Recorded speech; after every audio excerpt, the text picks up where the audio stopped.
Hello, everyone. Hello. We are back today with the Sonic Mania hearing videos.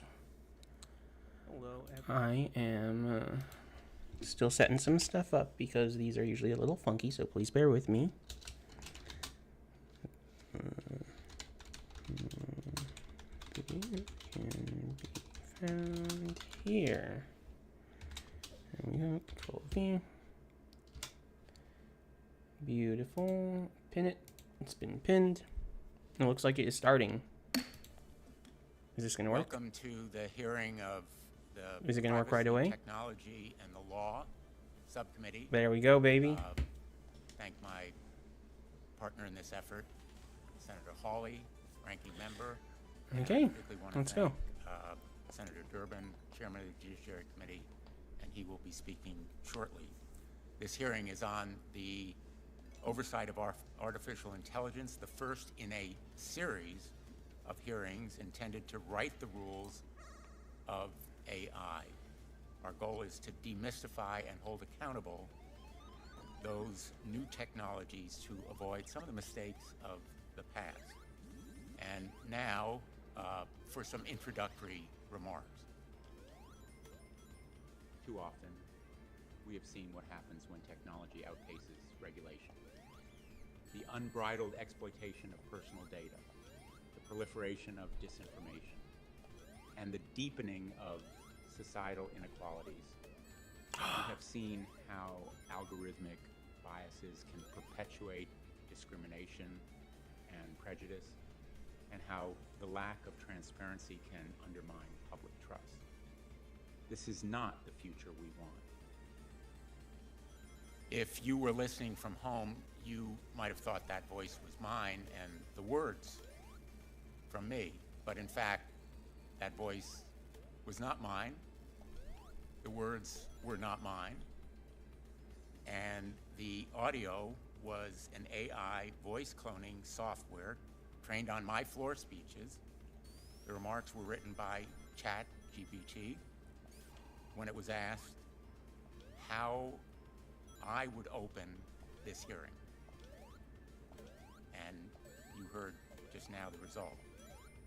I asked ChatGPT, why did you pick those themes and that content? And it answered, and I'm quoting, Blumenthal has a strong record in advocating for consumer protection and civil rights. He has been vocal about issues such as data privacy and the potential for discrimination in algorithmic decision-making. Therefore, the statement emphasizes these aspects. Mr. Altman, I appreciate ChatGPT's endorsement. In all seriousness, this apparent reasoning is pretty impressive. I am sure that we'll look back in a decade and view ChatGPT and GPT-4 like we do the first cell phone, those big clunky things that we used to carry around. But we recognize that we are on the verge, really, of a new era. The audio and my playing it may strike you as curious or humorous, but what reverberated in my mind was, what if I had asked it, and what if it had provided an endorsement of Ukraine surrendering or Vladimir Putin's leadership? That would have been really frightening, and the prospect is more than a little scary, to use the word, Mr. Altman, you have used yourself. And I think you have been very constructive in calling attention to the pitfalls as well as the promise, and that's the reason why we wanted you to be here today, and we thank you and our other witnesses for joining us. For several months now, the public has been fascinated with GPT, DALL-E, and other AI tools. These examples, like the homework done by ChatGPT or the articles and op-eds that it can write, feel like novelties, but the underlying advancements of this era are more than just research experiments. They are no longer fantasies of science fiction. They are real, present, the promises of curing cancer or developing new understandings of physics and biology or modeling climate and weather, all very encouraging and hopeful, but we also know the potential harms. And we've seen them already: weaponized disinformation, housing discrimination, harassment of women and impersonation fraud, voice cloning, deep fakes.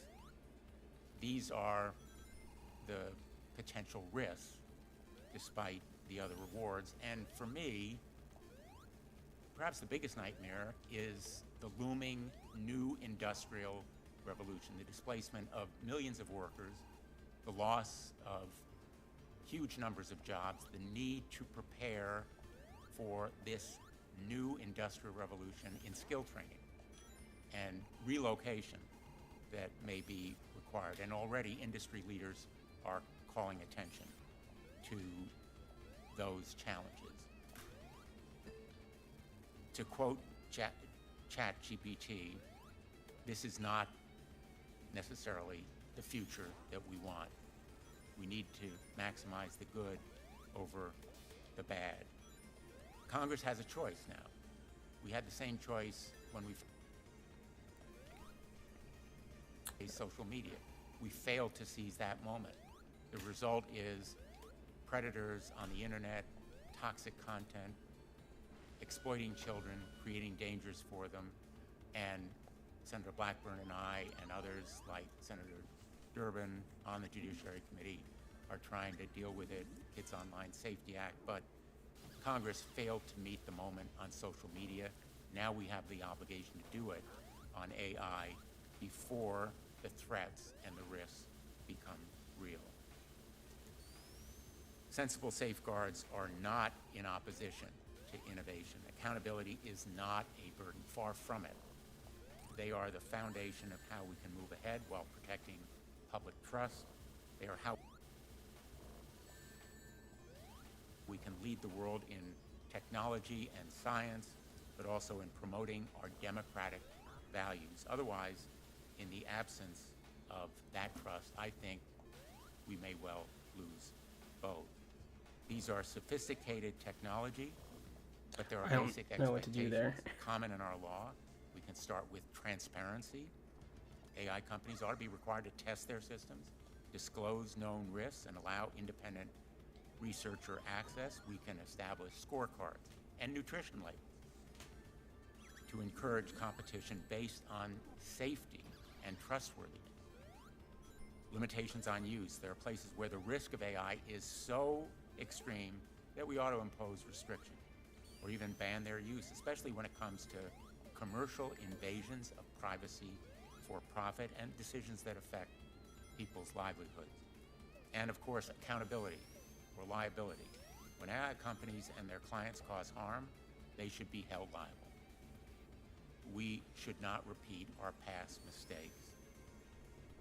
For example, Section 230, forcing companies to think ahead and be responsible for the ramifications of their business decisions can be excuse the me? most powerful tool of all. I hate this level. Garbage in, garbage out. The principle still applies. We ought to beware of the garbage, whether it's going into these platforms or coming out of them. And the ideas that we develop in this hearing, I think, will provide a solid path forward. I look forward to discussing them with you today, and I will just finish on this note. The AI industry doesn't have to wait for Congress.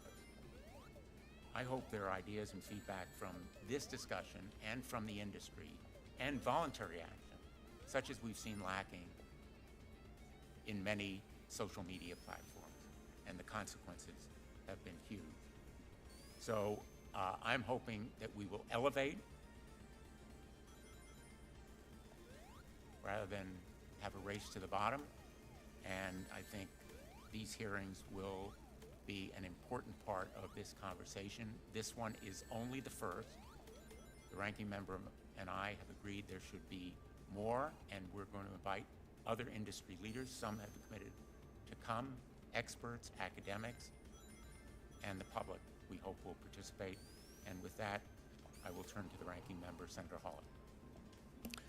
Thank you very much, Mr. Chairman. Thanks to the witnesses for being here. I appreciate that several of you had long journeys to make in order to be here. I appreciate you making the time. I look forward to your testimony. I want to thank Senator Blumenthal for convening this hearing, for being a leader on this topic. You know, a year ago, we couldn't have had this hearing because the technology that we're talking about had not burst into public consciousness. That gives us a sense, I think, of just how rapidly this technology that we're talking about today is changing and evolving and transforming our world right before our very eyes. I was talking with someone just last night, a researcher in the field of psychiatry, who was pointing out to me that the ChatGPT and generative AI, these large language models, it's really like the invention of the internet in scale, at least, and potentially far, far more significant than that. We could be looking at one of the most significant technological innovations in human history. And I think my question is, what kind of an innovation is it going to be? Is it going to be like the printing press that diffused knowledge and power and learning widely across the landscape, that empowered ordinary everyday individuals, that led to greater flourishing, that led above all to greater liberty? Hate this level. Or is it going to be more like the atom bomb? Huge technological breakthrough, but the consequences, severe, terrible, continue to haunt us to this day. I don't know the answer to that question. I don't think any of us in the room know the answer to that question, because I think the answer has not yet been written. And to a certain extent, it's up to us here and to us as the American people to write the answer. What kind of technology will this be? How will we use it to better our lives? How will we use it to actually harness the power of technological innovation for the good of the American people, for the liberty of the American people, not for the power of the few? You know, I was reminded of the psychologist and writer Carl Jung, who said at the beginning of the last century that our ability for technological innovation, our capacity for technological revolution had far outpaced our ethical and moral ability to apply and harness the technology we developed. That was a century ago. I think the story of the 20th century largely bore him out. And I just wonder, what will we say as we look back at this moment about these new technologies, about generative AI, about these language models, and about the host of other AI capacities that are even right now under development, not just in this country, but in China, at the countries of our adversaries, and all around the world. And I think the question that Jung posed is really the question that faces us. Will we strike that balance between technological innovation and our ethical and moral responsibility to humanity, to liberty, to the freedom of this country? And I hope that today's hearing will take us a step closer to that answer. Thank you, Mr. Chairman. Thanks. Thanks, Senator Hawley. I'm going to turn to the Chairman of the Judiciary Committee and the Ranking Member, Senator Graham, if they have opening remarks as well. Yes, Mr. Chairman, thank you very much, and Senator Hawley as well. Last week in this committee, full committee, Senate Judiciary Committee, we dealt with an issue that had been waiting for attention for almost 2 decades, and that is what to do with the social media when it comes to the abuse of children. We had 4 bills initially that were considered by this committee, and what may be history in the making, we passed all 4 bills with unanimous roll calls. Unanimous roll calls. I can't remember another time when we've done that on an issue that important. It's an indication, I think, of the important position of this committee in the national debate on issues that affect every single family and affect our future in a profound way. 1989 was a historic watershed year in America because that's when Seinfeld arrived. And we had a sitcom which was supposedly about little or nothing, which turned out to be enduring. I like to watch it, obviously, and I'm always marvel when they show the phones that he used in 1989. And I think about those in comparison to what we carry around in our pockets today. It's a dramatic change. And I guess the question as I look at that is, does this change in phone technology that we've witnessed through this sitcom really exemplify a profound change in America, still unanswered?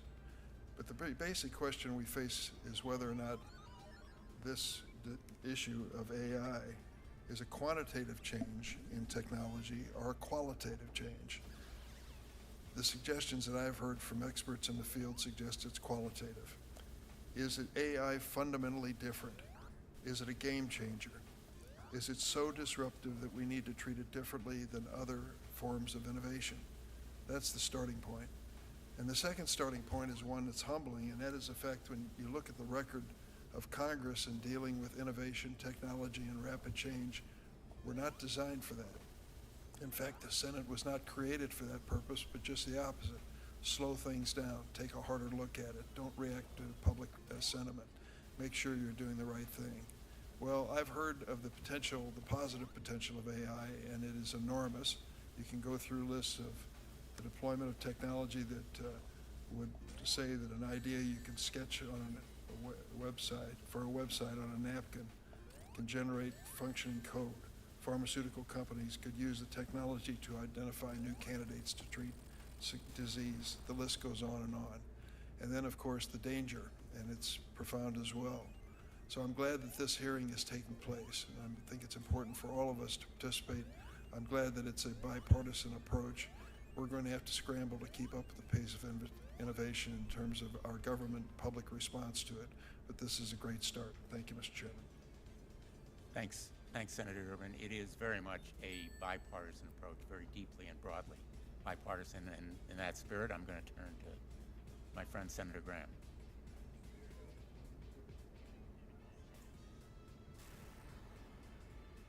Thank you. That was not written by AI for sure. Let me introduce now the witnesses. We're very grateful to you for being here. Sam Altman is the co-founder and CEO of OpenAI, the AI research and deployment company behind ChatGPT and DALL-E. Mr. Altman was president of the early stage startup accelerator Y Combinator from 2014 to 2019. OpenAI was founded in 2015. Christina Montgomery is IBM's Vice President and Chief Privacy and Trust Officer, overseeing the company's global privacy program, policies, compliance, and strategy. She also chairs IBM's AI Ethics Board, a multidisciplinary team responsible for the governance of AI and emerging technologies. Christina has served in various roles at IBM, including corporate secretary to the company's board of directors. She is a global leader in AI ethics and governance, and Ms. Montgomery also is a member of the United States Chamber of Commerce AI Commission and the United States National AI Advisory Committee, which was established in 2022 to advise the President and the National AI Initiative Office on a range of topics related to AI. Gary Marcus is a leading voice in artificial intelligence. He's a scientist, best-selling author, and entrepreneur, founder of the Robust AI and Geometric AI acquired by Uber, if I'm not mistaken. An emeritus professor of psychology and neuroscience at NYU, Mr. Marcus is well known for his challenges to contemporary AI, anticipating many of the current limitations decades in advance, and for his research in human language development and cognitive neuroscience. Thank you for being here. And as you may know, our custom on the Judiciary Committee is to swear in our witnesses before they testify. So if you would all please rise and raise your right hand. You solemnly swear that the testimony that you are going to give is the truth, the whole truth, and nothing but the truth. So help you God. Thank you. Mr. Altman, we're going to begin with you, if that's okay. Thank you. Thank you, Chairman Blumenthal, Ranking Member Hawley, members of the Judiciary Committee. Thank you for the opportunity to speak to you today about large neural networks. It's really an honor to be here, even more so in the moment than I expected. My name is Sam Altman. I'm the Chief Executive Officer of OpenAI. OpenAI was founded on the belief that artificial intelligence has the potential to improve nearly every aspect of our lives, but also that it creates serious risks we have to work together to manage. We're here because people love this technology. we think it can be a printing press moment. We have to work together to make it so. OpenAI is an unusual company, and we set it up that way because AI is an unusual technology. We are governed by a nonprofit, and our activities are driven by our mission and our charter, which commit us to working to ensure that the broad distribution of the benefits of AI and to maximizing the safety of AI systems. We are working to build tools that one day can help us make new discoveries and address some of humanity's biggest challenges, like climate change and curing cancer. Our current systems aren't yet capable of doing these things, but it has been immensely gratifying to watch many people around the world get so much value from what these systems can already do today. We love seeing people use our tools to create, to learn, to be more productive. We're very optimistic that there are going to be fantastic jobs in the future and that current jobs can get much better. We also love seeing what developers are doing to improve lives. For example, Be My Eyes used our new multimodal technology in GPT-4 to help visually impaired individuals navigate their environment. We believe that the benefits of the tools we have deployed so far vastly outweigh the risks, but ensuring their safety is vital to our work, and we make significant efforts to ensure that safety is built into our systems at all levels. Before releasing any new system, OpenAI conducts extensive testing, engages external experts for detailed reviews and independent audits, improves the model's behavior, and implements robust safety and monitoring systems. Before we released GPT-4, our latest model, we spent over 6 months conducting extensive evaluations, external red teaming, and dangerous capability testing. We are proud of the progress that we made. GPT-4 is more likely to respond helpfully and truthfully and refuse harmful requests than any other widely deployed model of similar capability. However, we think that regulatory intervention by governments will be critical to mitigate the risks of increasingly powerful models. For example, the US government might consider a combination of licensing and testing requirements for development and release of AI models above a threshold of capabilities. There are several other areas I mentioned in my written testimony where I believe that companies like ours can partner with governments, including ensuring that the most powerful AI models adhere to a set of safety requirements, facilitating processes to develop and update safety measures, and examining opportunities for global coordination. And as you mentioned, I think it's important that companies have their own responsibility here, no matter what Congress does. This is a remarkable time to be working on artificial intelligence. But as this technology advances, we understand that people are anxious about how it could change the way we live. We are too. But we believe that we can and must work together to identify and manage the potential downsides so that we can all enjoy the tremendous upsides. It is essential that powerful AI is developed with democratic values in mind, and this means that US leadership is critical. I believe that we will be able to mitigate the risks in front of us and really capitalize on this technology's potential to grow the US economy and the world's, and I look forward to working with you all to meet this moment, and I look forward to answering your questions. Thank you. Thank you, Mr. Altman. Ms. Montgomery. Chairman Blumenthal, Ranking Member Hawley, and members of the subcommittee, thank you for today's opportunity to present. AI is not new, but it's certainly having a moment. Recent breakthroughs in generative AI and the technology's dramatic surge in the public attention has rightfully raised serious questions at the heart of today's hearing. What are AI's potential impacts on society? What do we do about bias? What about misinformation, misuse, or harmful content generated by AI systems? Senators, these are the right questions, and I applaud you for convening today's hearing to address them head on. While AI may be having its moment, the moment for government to play a role has not passed us by. This period of focused public attention on AI is precisely the time to define and build the right guardrails to protect people and their interests. But at its core, AI is just a tool, and tools can serve different purposes. To that end, IBM urges Congress to adopt a precision regulation approach to AI. This means establishing rules to govern the deployment of AI in specific use cases, not regulating the technology itself. Such an approach would involve 4 things. First, different rules for different risks. The strongest regulation should be applied to use cases with the greatest risks to people and society. Second, clearly defining risks. There must be clear guidance on AI uses or categories of AI-supported activity that are inherently high risk. This common definition is key to enabling a clear understanding of what regulatory requirements will apply in different use cases and contexts. Third, be transparent, so AI shouldn't be hidden. Consumers should know when they're interacting with an AI system and that they have recourse to engage with a real person should they so desire. No person anywhere should be tricked into interacting with an AI system. And finally, showing the impact. For higher risk use cases, companies should be required to conduct impact assessments that show how their systems perform against tests for bias and other ways that they could potentially impact the public and to attest that they've done so.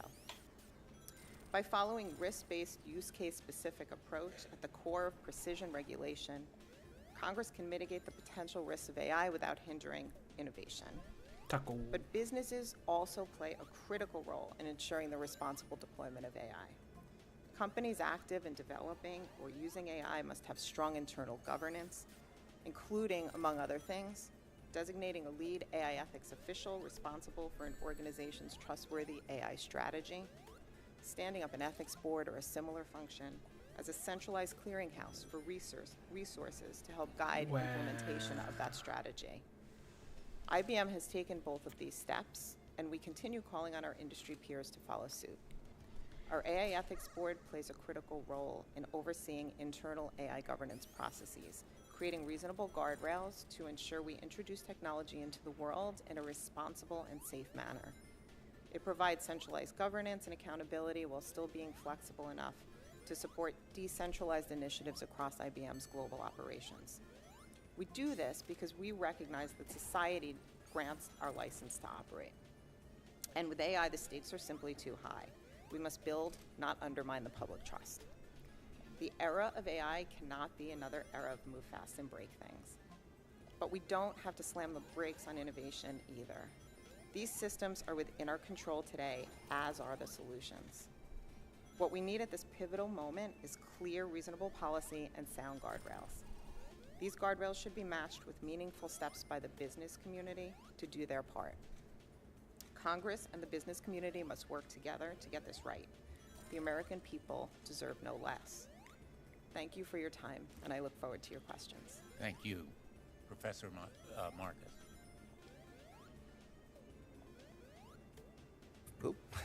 Thank you, Senators. Today's meeting is historic.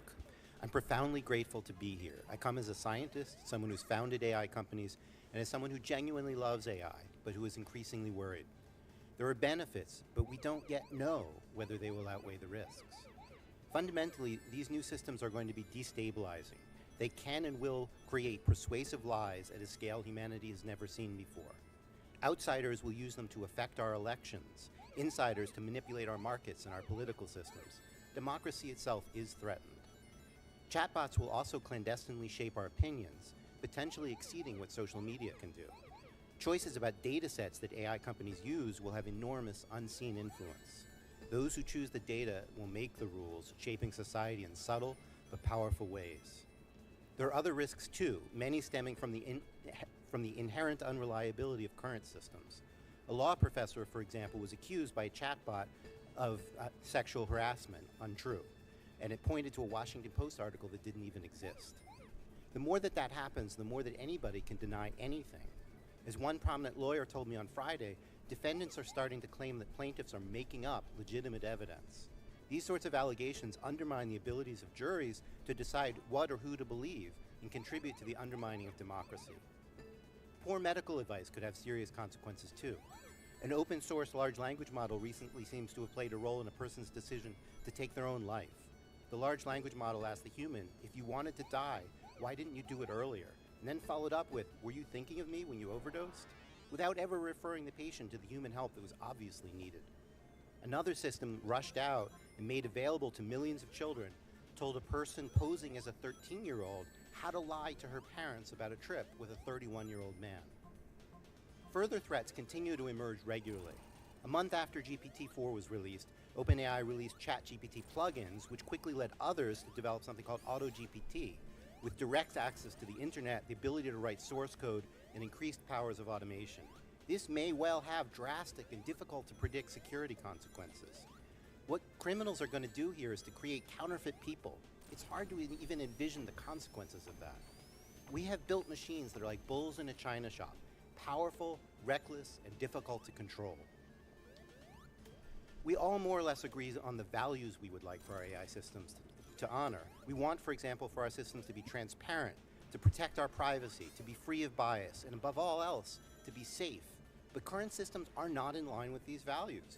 Current systems are not transparent. They do not adequately protect our privacy, and they continue to perpetuate bias. And even their makers don't entirely understand how they work. Most of all, we cannot remotely guarantee that they're safe, and hope here is not enough. The big tech companies' preferred plan boils down to trust us. But why should we? The sums of money at stake are mind-boggling. Missions drift. OpenAI's original mission statement proclaimed, our goal is to advance AI in the way that is most likely to benefit humanity as a whole, unconstrained by a need to generate financial return. 7 years later, they're largely beholden to Microsoft, embroiled in part in an epic battle of search engines that routinely make things up. And that's forced Alphabet to rush out products and de-emphasize safety. Humanity has taken a back seat. AI is moving incredibly fast with lots of potential, but also lots of risks. We obviously need government involved, and we need the tech companies involved, both big and small. But we also need independent scientists, not just so that we scientists can have a voice, but so that we can participate directly in addressing the problems and evaluating solutions. And not just after products are released, but before, and I'm glad that Sam mentioned that. We need tight collaboration between independent scientists and governments in order to hold the companies' feet to the fire. Allowing independent access to these systems, that's such a butt. allowing independent scientists access to these systems before they are widely released as part of a clinical trial-like safety evaluation is a vital first step. Ultimately, we may need something like CERN, global, international, and neutral, but focused on AI safety rather than high-energy physics. We have unprecedented opportunities here, but we are also facing a perfect storm of corporate irresponsibility, widespread deployment, lack of adequate regulation, and inherent unreliability. AI is among the most world-changing technologies ever, already changing things more rapidly than almost any technology in history. We acted too slowly with social media. Many unfortunate decisions got locked in with lasting consequence. The choices we make now will have lasting effects for decades, maybe even centuries. The very fact that we are here today in bipartisan fashion to discuss these matters gives me some hope. Thank you, Mr. Chairman. Thanks very much, Professor Marcus. We're going to have 7-minute rounds of questioning. 7 minutes. We'll begin. First of all, Professor Marcus, we are here today because we do face that perfect storm. Some of us might characterize it more like a bomb in a china shop, not a bull. And as Senator Hawley indicated, there are precedents here, not only the atomic warfare era, but also the Genome Project, the research on genetics, where there was international cooperation as a result. And we want to avoid those past mistakes, as I indicated in my opening statement, that were committed on social media. That is precisely the reason we are here today.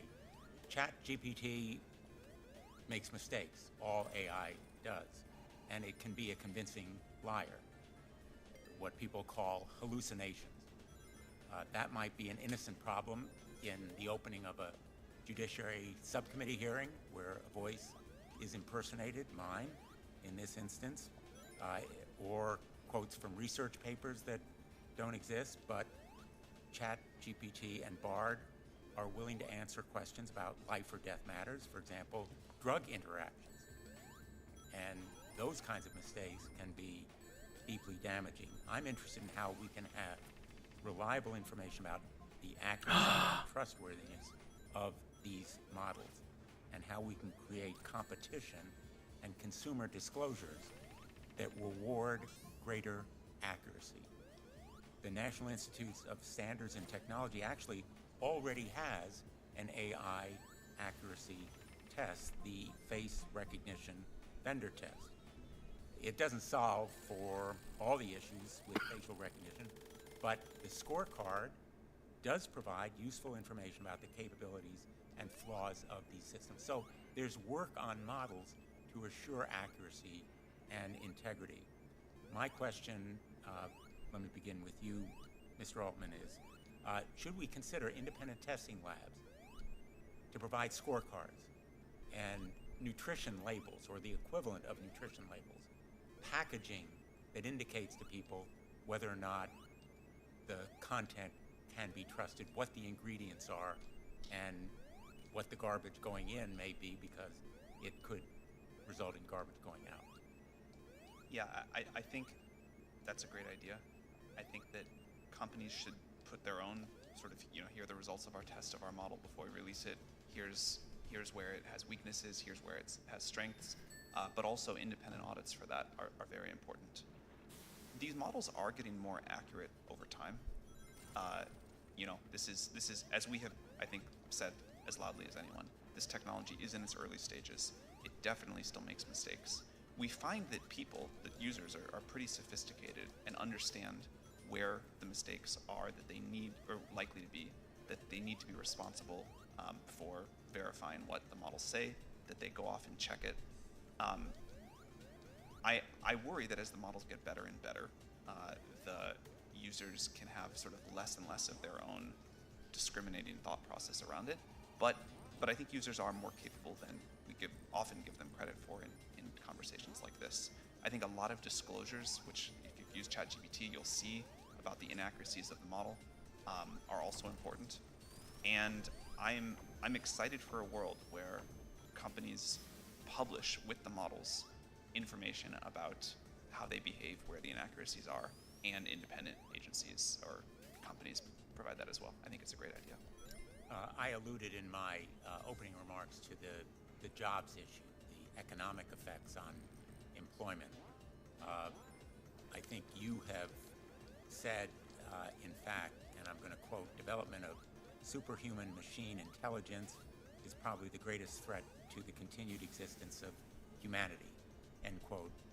You may have had in mind the effect on jobs, which is really my biggest nightmare in the long term. Let me ask you what your biggest nightmare is and whether you share that concern. Like with all technological revolutions, I expect there to be significant impact on jobs, but exactly what that impact looks like is very difficult to predict. If we went back to the other side of a previous technological revolution, talking about the jobs that exist on the other side, you can go back and read books of this. It's what people said at the time. It's difficult. I believe that there will be far greater jobs on the other side of this, and that the jobs of today will get better. I think it's important. First of all, I think it's important to understand and think about GPT-4 as a tool, not a creature, which is easy to get confused, and it's a tool that people have a great deal of control over in how they use it. And second, GPT-4 and other systems like it, are good at doing tasks, not jobs. And so you see already people that are using GPT-4 to do their job much more efficiently by helping them with tasks. Now, GPT-4 will, I think, entirely automate away some jobs, and it will create new ones that we believe will be much better. This happens, again, my understanding of the history of technology is one long technological revolution, not a bunch of different ones put together, but this has been continually happening. As our quality of life raises and as machines and tools that we create can help us live better lives, the bar raises for what we do, and our human ability and what we spend our time going after goes after more ambitious, more satisfying projects. So there will be an impact on jobs. We try to be very clear about that, and I think it will require partnership between the industry and government, but mostly action by government to figure out how we want to mitigate that. But I'm very optimistic about how great the jobs of the future will be. Thank you. Let me ask Ms. Montgomery and Professor Marcus for your reactions to those questions as well. Ms. Montgomery. On the jobs point, yeah, it's a hugely important question, and it's one that we've been talking about for a really long time at IBM. We do believe that AI, and we've said it for a long time, is going to change every job. New jobs will be created, many more jobs will be transformed, and some jobs will transition away. I'm a personal example of a job that didn't exist when I joined IBM, and I have a team of AI governance professionals who are in new roles that we created, as early as 3 years ago. I mean, they're new and they're growing. So I think the most important thing that we could be doing and can and should be doing now is to prepare the workforce of today and the workforce of tomorrow for partnering with AI technologies and using them. And we've been very involved for years now in doing that, in focusing on skills-based hiring, in educating for the skills of the future. Our Skills Build platform has 7 million learners and over 1,000 courses worldwide focused on skills, and we've pledged to train 30 million individuals by 2030 in the skills that are needed for society today. Thank you. Professor Marcus? May I go back to the first question as well? Absolutely. On the subject of nutrition labels, I think we absolutely need to do that. I think that there's some technical challenges in that building proper nutrition labels goes hand in hand with transparency. The biggest scientific challenge in understanding these models is how they generalize. What do they memorize and what new things do they do? The more that there's in the data set, for example, the thing that you want to test accuracy on, the less you can get a proper read on that. So it's important, first of all, that scientists be part of that process, and second, that we have much greater transparency about what actually goes into these systems. If we don't know what's in them, then we don't know exactly how well they're doing when we give something new, and we don't know how good a benchmark that will be for something that's entirely novel. So I could go into that more, but I want to flag that. Second is on jobs. Past performance history is not a guarantee of the future. It has always been the case in the past that we have had more jobs, that new jobs, new professions come in as new technologies come in. I think this one's going to be different, and the real question is over what time scale. Is it going to be 10 years? Is it going to be 100 years? And I don't think anybody knows the answer to that question. I think in the long run, so-called artificial general intelligence really will replace a large fraction of human jobs. We're not that close to artificial general intelligence. Despite all of the media hype and so forth, I would say that what we have right now is just a small sampling of the AI that we will build. In 20 years, people will laugh at this, as I think it was Senator Hawley made the, but maybe Senator Durbin made the example about this. It was Senator Durbin made the example about cell phones. When we look back at the AI of today, 20 years ago, we'll be like, wow, that stuff was really unreliable. It couldn't really do planning, which is an important technical aspect. Its reasoning abilities were limited. But when we get to AGI, artificial general intelligence, maybe let's say it's 50 years, that really is going to have, I think, profound effects on labor. And there's just no way around that. And last, I don't know if I'm allowed to do this, but I will note that Sam's worst fear, I do not think is employment, and he never told us what his worst fear actually is, and I think it's germane to find out. Thank you. I'm going to ask Mr. Altman if he cares to respond. Yeah. Look, we have tried to be very clear about the magnitude of the risks here. I think jobs and employment and what we're all going to do with our time really matters. I agree that when we get to very powerful systems, the landscape will change. I think I'm just more optimistic that we are incredibly creative and we find new things to do with better tools, and that will keep happening. My worst fears are that we the field, the technology, the industry, cause significant harm to the world. I think that could happen in a lot of different ways. It's why we started the company. It's a big part of why I'm here today and why we've been here in the past and been able to spend some time with you. I think if this technology goes wrong, it can go quite wrong, and we want to be vocal about that. We want to work with the government to prevent that from happening, but we try to be very clear-eyed about what the downside case is and the work that we have to do to mitigate that. Thank you. And our hope is that the rest of the industry will follow the example that you and IBM, Ms. Montgomery, have set by coming today and meeting with us, as you have done privately, in helping to guide what we're going to do so that we can target the harms and avoid unintended consequences to the good. Thank you. Senator Hawley. Thank you again, Mr. Chairman. Thanks to the witnesses for being here. Mr. Altman, I think you grew up in St. Louis, if I'm I did. not mistaken. It's great to see a fellow Missouri is a great place. Missourian here. It is. Thank you. I want that noted, especially underlined in the record. Missouri is a great place. That is the takeaway from today's hearing. Maybe we'll just stop there, Mr. Chairman. Let me ask you, Mr. Altman, I think I'll start with you, and I'll just preface this by saying my questions here are an attempt to get my head around and to ask all of you to help us to get our heads around what this generative AI, particularly the large language models, what it can do. So I'm trying to understand its capacities and then its significance. So I'm looking at a paper here entitled Large Language Models Trained on Media Diets Can Predict Public Opinion. This is just posted about a month ago. The authors are Chu, Andreas, Ansalabere, and Roy. And their conclusion, this work was done at MIT and then also at Google, their conclusion is that large language models can indeed predict public opinion. And they go through and model why this is the case. And they conclude ultimately that an AI system can predict human survey responses by adapting a pre-trained language model to subpopulation-specific media diets. In other words, you can feed the model a particular set of media inputs, and it can, with remarkable accuracy, the paper goes into this, predict then what people's opinions will be. I want to think about this in the context of elections. If these large language models can, even now, based on the information we put into them, quite accurately predict public opinion, ahead of time. I mean, predict, it's before you even ask the public these questions.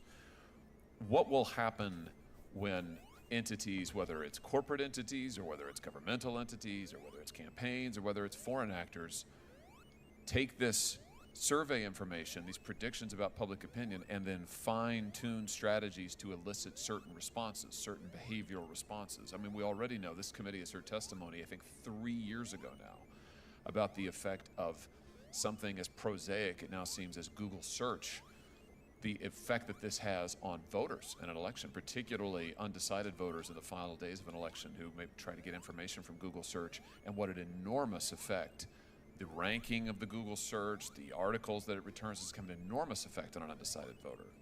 This, of course, is orders of magnitude, far more powerful, far more significant, far more directive, if you like. So, Mr. Altman, maybe you can help me understand here what some of the significance of this is. Should we be concerned about models that can, large language models, that can predict survey opinion and then can help organizations, entities fine-tune strategies to elicit behaviors from voters? Should we be worried about this for our elections? Yeah.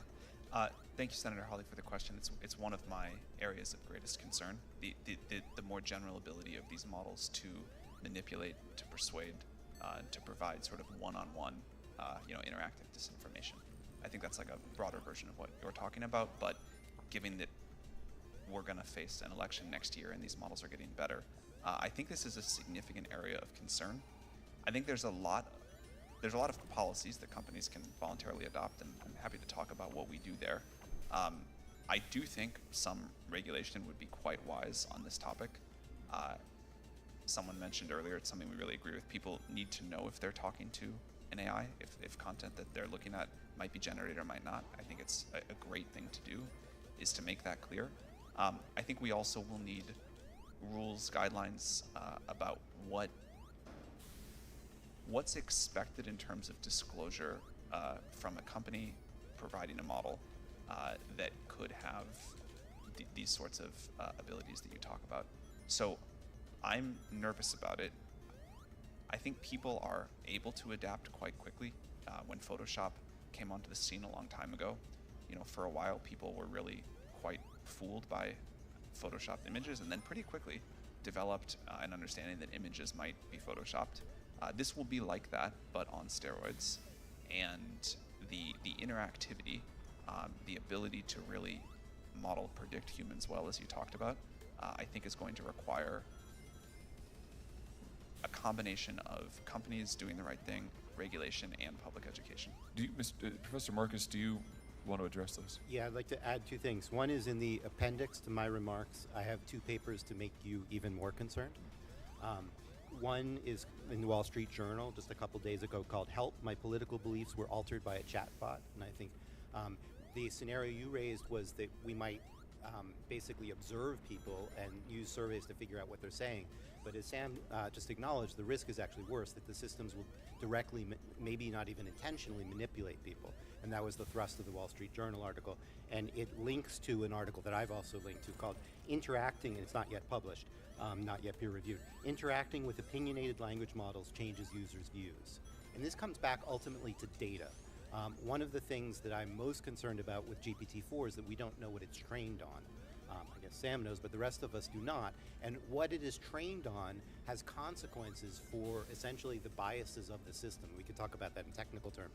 But how these systems might lead people about depends very heavily on what data is trained on them. And so we need transparency about that, and we probably need scientists in there doing analysis in order to understand what the political influences of, for example, of these systems might be. And it's not just about politics, it can be about health, it could be about anything. These systems absorb a lot of data, and then what they say reflects that data. And they're going to do it differently depending on what's in that data. So it makes a difference if they're trained on the Wall Street Journal as opposed to the New York Times or Reddit. I mean, actually, they're largely trained on all of this stuff, but we don't really understand the composition of that. And so we have this issue of potential manipulation, and it's even more complex than that because it's subtle manipulation. People may not be aware of what's going on. That was the point of both the Wall Street Journal article and the other article that I called your attention to. Let me ask you about AI systems trained on personal data, the kind of data that, for instance, the social media companies, the major platforms, Google, Meta, et cetera, collect on all of us routinely. And we've had many a chat about this in this committee over many a year now, but the massive amounts of data, personal data, that the companies have on each one of us. An AI system that is trained on that individual data, that knows each of us better than ourselves, and also knows the billions of data points about human behavior, human language interaction generally. Can't we foresee an AI system that is extraordinarily good at determining what will grab human attention and what will keep an individual's attention? And so for the war for attention, the war for clicks that is currently going on all of these platforms, that's how they make their money. I'm just imagining an AI system, these AI models supercharging that war for attention, such that we now have technology that will allow individual targeting of a kind we have never even imagined before, where the AI will know exactly what Sam Altman finds attention grabbing. We'll know exactly what Josh Hawley finds attention grabbing. We'll be able to grab our attention and then elicit responses from us in a way that we have heretofore not even been able to imagine. Should we be concerned about that for its corporate applications, for the monetary applications, for the manipulation that could come from that, Mr. Altman? Yes, we should be concerned about that. To be clear, OpenAI does not, we're not off, we don't have an ad-based business model, so we're not trying to build up these profiles of our users. We're not trying to get them to use it more. Actually, we'd love it if they use it less because we don't have enough GPUs. But I think other companies are already, and certainly will in the future, use AI models to create very good ad predictions of what a user will like. I think it's already happening in many ways. Ms. Marcus, anything you want to add? Yes, and perhaps Ms. Montgomery will want to too, as well, I don't know. But hyper-targeting of advertising is definitely going to come. I agree that that's not been OpenAI's business model. Of course, now they're working for Microsoft, and I don't know what's in Microsoft's thoughts, but we will definitely see it. Maybe it will be with open source language models. I don't know. But the technology there is, let's say, partway there to being able to do that, and we'll certainly get there. So we're an enterprise technology company, not consumer focused, so the space isn't one that we necessarily operate in terms of, but these issues are hugely important issues. And it's why we've been out ahead in developing the technology that will help to ensure that you can do things like produce a fact sheet that has the ingredients of what your data is trained on. Data sheets, model cards, all those types of things, and calling for, as I've mentioned today, transparency. So you know what the algorithm was trained on, and then you also know and can manage and monitor continuously over the life cycle of an AI model, the behavior and the performance of that model. Senator Durbin. Thank you. I think what's happening today in this hearing room is historic. I can't recall when we've had people representing large corporations or private sector entities come before us and plead with us to regulate them. In fact, many people in the Senate have based their careers on the opposite, that the economy will thrive if government gets the hell out of the way. And what I'm hearing instead today is that stop me before I innovate again message. And I'm just curious as to how we're going to achieve this. As I mentioned Section 230 in my opening remarks, we learned something there. We decided that in Section 230 that we were basically going to absolve the industry from liability for a period of time as it came into being. Well, Mr. Altman, on the podcast earlier this year, you agreed with host Kara Swisher that Section 230 doesn't apply to generative AI, and that developers like OpenAI should not be entitled to full immunity for harms caused by their products. So, what have we learned from 230 that applies to your situation with AI? Thank you for the question, Senator. I don't know yet exactly what the right answer here is. I'd love to collaborate with you to figure it out. I do think for a very new technology, we need a new framework. Certainly companies like ours bear a lot of responsibility for the tools that we put out in the world, but tool users do as well.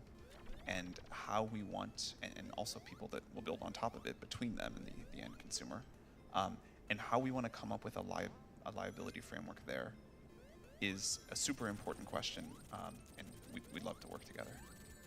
The point I want to make is this. When it came to online platforms, the inclination of the government was get out of the way. This is a new industry. Don't overregulate it. In fact, give them some breathing space and see what happens. I'm not sure I'm happy with the outcome as I look at online platforms. Me either. And the harms that they've created. Problems that we've seen demonstrated in this committee. Child exploitation, cyberbullying, online drug sales, and more. I don't want to repeat that mistake again. And what I hear is the opposite suggestion from the private sector. And that is come in the front end of this thing and establish some liability standards, precision regulation.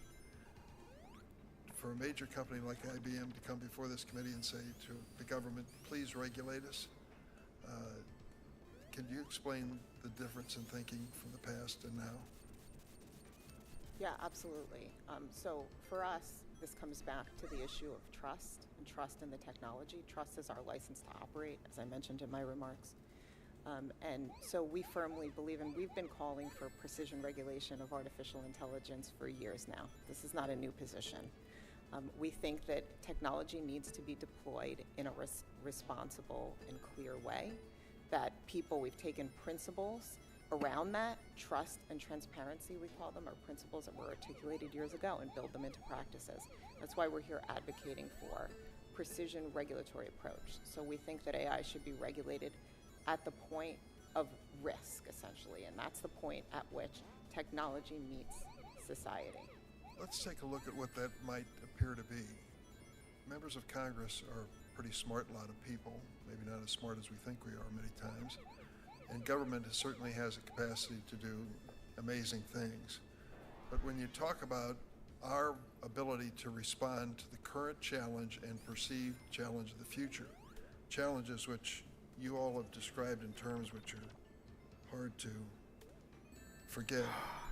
As you said, Mr. Altman, things can go quite wrong. As you said, Mr. Marcus, democracy is threatened. I mean, the magnitude of the challenge you're giving us is substantial. I'm not sure that we respond quickly and with enough expertise to deal with it. Professor Marcus, you made a reference to CERN, the International Arbiter of Nuclear Research, I suppose. I don't know if that's a fair characterization, but it's a characterization I'll start with. What is it, what agency of this government do you think exists that could respond to the challenge that you've laid down today? We have many agencies that can respond in some ways. For example, the FTC, the FCC. There are many agencies that can, but my view is that we probably need a cabinet-level organization within the United States in order to address this. And my reasoning for that is that the number of risks is large. The amount of information to keep up on is so much. I think we need a lot of technical expertise. I think we need a lot of coordination of these efforts. So there is one model here where we stick to only existing law and try to shape all of what we need to do, and each agency does their own thing. But I think that AI is going to be such a large part of our future and is so complicated and moving so fast. And this does not fully solve your problem about a dynamic world, but it's a step in that direction to have an agency that's full-time job is to do this. I personally have suggested, in fact, that we should want to do this at a global way. I wrote an article in The Economist. I have a link in here, an invited essay for The Economist, suggesting we might want an international agency for AI. That's what I wanted to go to next, and that is the fact that I'll get aside from the CERN and nuclear examples, because government was involved in that from day one, at least in the United States. But now we're dealing with innovation which doesn't necessarily have a boundary. We may create a great U.S. agency, and I hope that we do, that may have jurisdiction over U.S. corporations and U.S. activity, but doesn't have a thing to do with what's going to bombard us from outside the United States. How do you give this international authority the authority to regulate in a fair way for all entities involved in AI? I think that's probably over my pay grade. I would like to see it happen, and I think it may be inevitable that we push there. I mean, I think the politics behind it are obviously complicated. I'm really heartened by the degree to which this room is bipartisan and supporting the same things, and that makes me feel like it might be possible. I would like to see the United States take leadership in such organization. It has to involve the whole world and not just the U.S. to work properly. I think even from the perspective of the companies, it would be a good thing. So the companies themselves do not want a situation where you take these models, which are expensive to train, and you have to have 190 some of them, one for every country. That wouldn't be a good way of operating. When you think about the energy costs alone, just for training these systems, it would not be a good model if every country has its own policies, and for each jurisdiction, every company has to train another model. And maybe, different states are different. So Missouri and California have different rules. And so then that requires even more training of these expensive models with huge climate impact. And I mean, it would be very difficult for the companies to operate if there was no global coordination. And so I think that we might get the companies on board if there's bipartisan support here, and I think there's support around the world, that it is entirely possible that we could develop such a thing. But obviously there are many nuances here of diplomacy that are over my pay grade. I would love to learn from you all to try to help make that happen. Mr. Altman, Can I weigh in just briefly? briefly, please. I want to echo support for what Mr. Marcus said. I think the U.S. should lead here and do things first, but to be effective, we do need something global. As you mentioned, this can happen everywhere. There is precedent. I know it sounds naive to call for something like this, and it sounds really hard. There is precedent. We've done it before with the IAEA. We've talked about doing it for other technologies. Given what it takes to make these models, the chip supply chain, the sort of limited number of competitive GPUs, the power the U.S. has over these companies, I think there are paths to the U.S. setting some international standards that other countries would need to collaborate with and be part of that are actually workable, even though it sounds on its face like a impractical idea. And I think it would be great for the world. Thank you, Mr. Chairman. Thanks, Senator Durbin. And in fact, I think we're going to hear more about what Europe is doing. The European Parliament already is acting on an AI Act. On social media, Europe is ahead of us. We need to be in the lead. I think your point is very well taken. Let me turn to Senator Graham. Senator Blackburn. Thank you, Mr. Chairman, and thank you all for what am I being supposed to here do? with us today. I put into my ChatGPT account, should Congress regulate AI ChatGPT, and it gave me 4 pros, 4 cons, and says ultimately the decision rests with Congress and deserves careful consideration. So on Seems that, reasonable. it was very balanced. I recently visited with the Nashville Technology Council. I represent Tennessee. And of course, you had people there from healthcare, financial services, logistics, educational entities, and they're concerned about what they see happening with AI, with the utilizations for their companies. Ms. Montgomery, similar to you, they've got healthcare people are looking at disease analytics, they're looking at predictive diagnosis, how this can better the outcomes for patients, logistics industry, looking at ways to save time and money and yield efficiencies. You've got financial services that are saying, how does this work with quantum? How does it work with blockchain? How can we use this? But I think as we have talked with them, Mr. Chairman, one of the things that continues to come up is, yes, Professor Marcus, as you were saying, the EU, different entities are ahead of us in this, but we have never established a federally given preemption for online privacy, for data security, and put some of those foundational elements in place, which is something that we need to do as we look at this. And it will require that Commerce Committee, Judiciary Committee decide how we move forward so that people own their virtual you. And Mr. Altman, I was glad to see last week that your OpenAI models are not going to be trained using consumer data. I think that that is important, and if we have a second round, I've got a host of questions for you on data security and privacy. But I think it's important to let people control their virtual you, their information in these settings. And I want to come to you on music and content creation, because we've got a lot of songwriters and artists, and I think we have the best creative community on the face of the earth. They're in Tennessee, and they should be able to decide if their copyrighted songs and images are going to be used to train these models. And I'm concerned about OpenAI's Jukebox. It offers some re-renditions in the style of Garth Brooks, which suggests that OpenAI is trained on Garth Brooks songs. I went in this weekend and I said, write me a song that sounds like Garth Brooks, and it gave me a different version of Simple Man. So it's interesting that it would do that, but you're training it on these copyrighted songs, these MIDI files, these sound technologies. So as you do this, who owns the right to that AI generated material? And using your technology, could I remake a song, insert content from my favorite artist, and then own the creative rights to that song? Thank you, Senator. This is an area of great interest to us. I would say, first of all, we think that creators deserve control over how their creations are used and what happens sort of beyond the point of them releasing it into the world.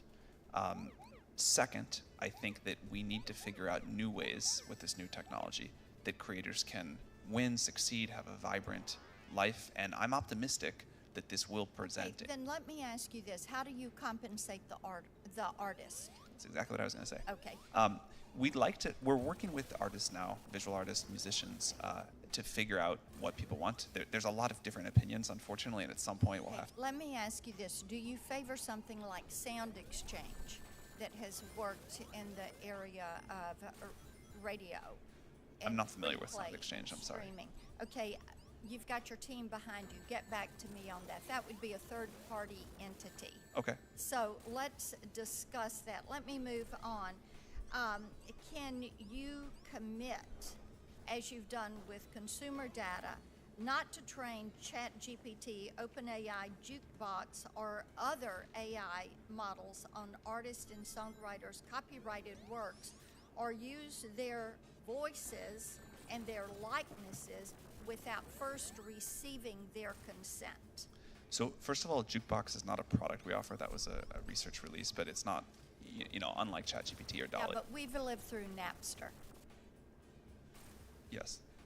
That was something that really cost a lot of artists a lot of money. Oh, I understand. Yeah, for sure. In the digital distribution era.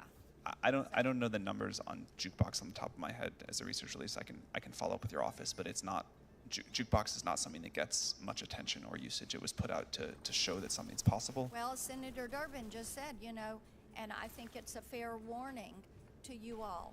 If we're not involved in this from the get-go, and you all already are a long way down the path on this, but if we don't step in, then this gets away from you. So are you working with the Copyright Office? Are you considering protections for content generators and creators in generative AI? Yes, we are absolutely engaged on that. Again, to reiterate my earlier point, we think that content creators, content owners need to benefit from this technology. Exactly what the economic model is, we're still talking to artists and content owners about what they want. I think there's a lot of ways this can happen, but very clearly, no matter what the law is, the right thing to do is to make sure people get significant upside benefit from this new technology.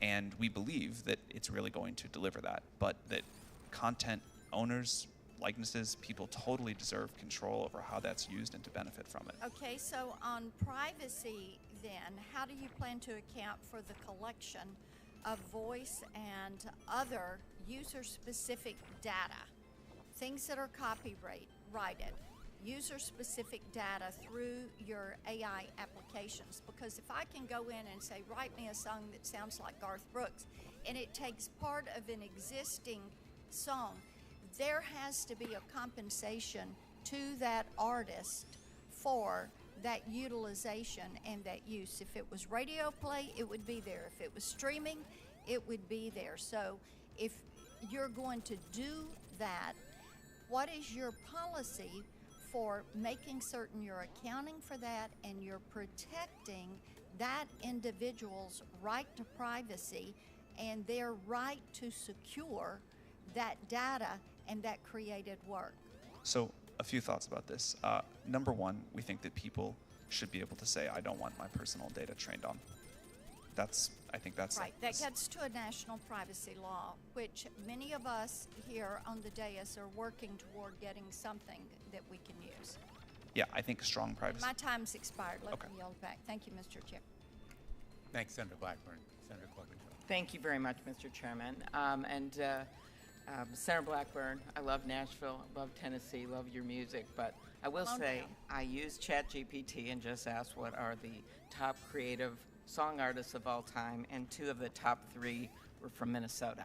That would be Prince and I'm sure they moved Prince to and Nashville Bob at Dylan. some point. Okay, all right. So let us Continue on. One thing AI won't change, and you're seeing it here.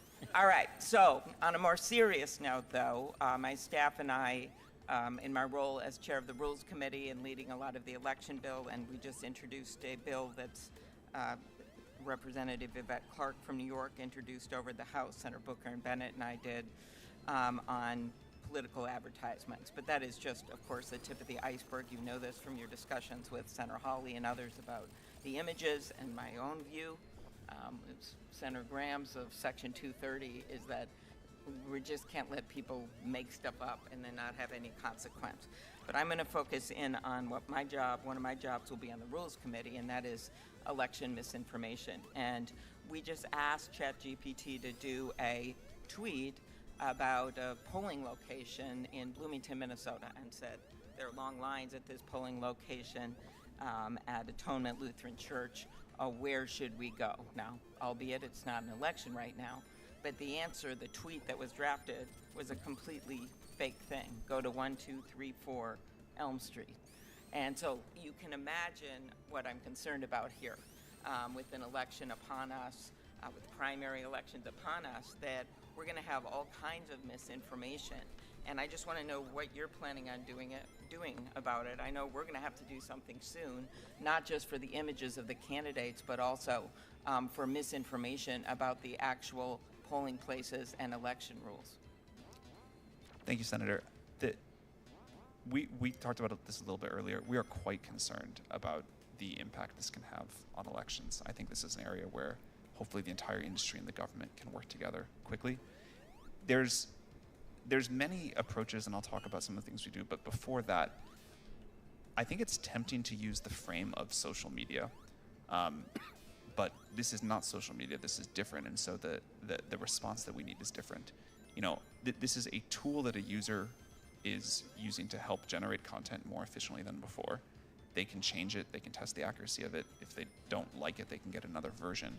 But it still then spreads through social media or other ways. Like ChatGPT is a single player experience where you're just using this. And so I think as we think about what to do, that's important to understand. There's a lot that we can and do there. There's things that the model refuses to generate. We have policies. We also importantly have monitoring. So at scale, we can detect someone generating a lot of those tweets, even if generating one tweet is okay. Yeah, and of course there's going to be other platforms, and if they're all spouting out fake election information, I think what happened in the past with Russian interference and the like, it's just going to be a tip of the iceberg when some of those fake ads. So that's number one. Number two is the impact on intellectual property, and Senator Blackburn was getting at some of this with song rights, and I have serious concerns about that. But news content. So Senator Kennedy and I have a bill that was really quite straightforward that would simply allowed the news organizations an exemption to be able to negotiate with basically Google and Facebook. Microsoft was supportive of the bill, but basically negotiate with them to get better rates and be able to not have some leverage. And other countries are doing this, Australia and the like. And so my question is, when we already have a study by Northwestern predicting that 1/3 of the U.S. newspapers that roughly existed 2 decades are going to be gone by 2025, unless you start compensating for everything from movies, books, yes, but also news content, we're going to lose any realistic content producers. And so I'd like your response to that. And of course there is an exemption for copyright in Section 230. But I think asking little newspapers to go out and sue all the time just can't be the answer. They're not going to be able to keep up. Yeah. It is my hope that tools like what we're creating can help news organizations do better. I think having a vibrant national media is critically important, and let's call it round one of the internet has not been great for that. Right. We're talking here about local, that, report on your high school football scores and a scandal in your city council, those kinds of things. For sure. They're the ones that are actually getting the worst, the little radio stations and broadcast. But do you understand that this could be exponentially worse in terms of local news content if they're not compensated? Well, because what they need is to be compensated for their content and not have it stolen. Yeah. Again, our model, the current version of GPT-4 ended training in 2021. It's not a good way to find recent news, and I don't think it's a service that can do a great job of linking out. Although maybe with our plugins, it's possible. If there are things that we can do to help local news, we would certainly like to. Again, I think it's critically important. Okay. One last. May I add something there? Yeah, but let me just ask you a question. You can combine them quick. More transparency on the platforms. Senator Coons and Senator Cassidy and I have the Platform Accountability Transparency Act to give researchers access to this information of the algorithms and the like on social media data. Would that be helpful? And then why don't you just say yes or no, and then go at his. Transparency is absolutely critical here to understand the political ramifications, the bias ramifications, and so forth. We need transparency about the data. We need to know more about how the models work. We need to have scientists have access to them. I was just going to amplify your earlier point about local news.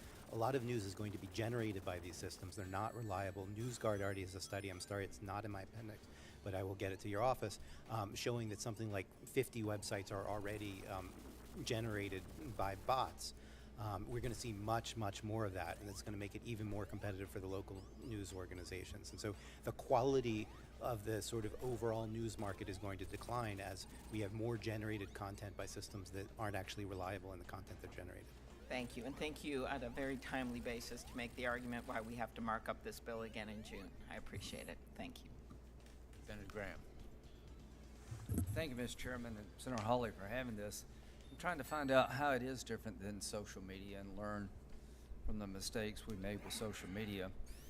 The idea of not suing social media companies is to allow the internet to flourish, because if I slander you, you can sue me. if you're a billboard company and you put up the slander, can you sue the billboard company? We said no. Basically, Section 230 is being used by social media companies to avoid liability for activity that other people generate. When they refuse to comply with their terms of use, a mother calls up the company and says, "This app is being used to bully my child to death. You promised in the terms of use you would prevent bullying." And she calls 3 times, she gets no response, the child kills herself, and they can't sue. Do you all agree we don't want to do that again? Yes. If I may speak for 1 second, there's a fundamental distinction between reproducing content and generating content. Yeah, but you would like liability where people are harmed. Absolutely. Yes, in fact, IBM has been publicly advocating to condition liability on a reasonable care standard. So let me just make sure I understand the law as it exists today. Mr. Alderman, thank you for coming. Your company is not claiming that Section 230 applies to the tool you have created. Yeah, we're claiming we need to work together to find a totally new approach. I don't think Section 230 is even the right framework. Okay, so Zero under is a the law schmuck. it exists today, this tool you create, if I'm harmed by it, can I sue you? That is beyond my area of legal Have you ever expertise. been sued? Not for that, no. Have you ever been sued at all, your company? Yeah, OpenAI gets sued. Huh? Yeah, we've gotten sued before. Okay. And what for? I mean, they've mostly been like pretty frivolous things, like I think happens to any company. But like the examples my colleagues have given from artificial intelligence that could literally ruin our lives, can we go to the company that created that tool and sue them? Is that your understanding? Yeah, I think there needs to be clear responsibility by the companies. But you're not claiming any kind of legal protection like Section 230 applies to your industry, is that correct? No, I don't think we're saying anything like that. Mr. Marcus, when it comes to consumers, there seems to be like 3 time-tested ways to protect consumers against any product. Statutory schemes, which are non-existent here. Legal systems, which may be here but not social media, and agencies. Go back to Senator Hawley. The atom bomb has put a cloud over humanity, but nuclear power could be one of the solutions to climate change. So what I'm trying to do is make sure that you just can't go build a nuclear power plant. Hey, Bob, what would you like to do today? Let's go build a nuclear power plant. You have a Nuclear Regulatory Commission that governs how you build a plant and is licensed. Do you agree, Mr. Alderman, that these tools you're creating should be licensed? Yeah, we've been calling for this. We think any... That's the simplest way. You get a license, and do you agree with me that the simplest way and the most effective way is have an agency that is more nimble and smarter than Congress, which should be easy to create, overlooking what you do? Yes, we'd be enthusiastic about that. You agree with that, Mr. Marcus? Absolutely. You agree with that, Ms. Montgomery? I would have some nuances. I think we need to build on what we have in place already today. We don't have an agency. Regulators. Wait a minute. No. We don't have an agency that regulates the technology. So should we have one? But a lot of the issues, I don't think so. A lot of the Okay, issues. wait a minute. So IBM says we don't need an agency. Interesting. Should we have a license required for these tools? So what we believe is that we need to That's a regulate. simple question. Should you get a license to produce one of these tools? I think it comes back to some of them potentially yes. So what I said at the onset is that we need to Do you clearly believe define that- risks. Do you claim Section 230 applies in this area at all? We're not a platform company, and we've again long advocated for a reasonable care standard in Section 2. I just don't understand how you could say that you don't need an agency to deal with the most transformative technology maybe ever. Well, I think we have existing. Is this a transformative technology that Yes, can disrupt absolutely. life as we know it, good and bad?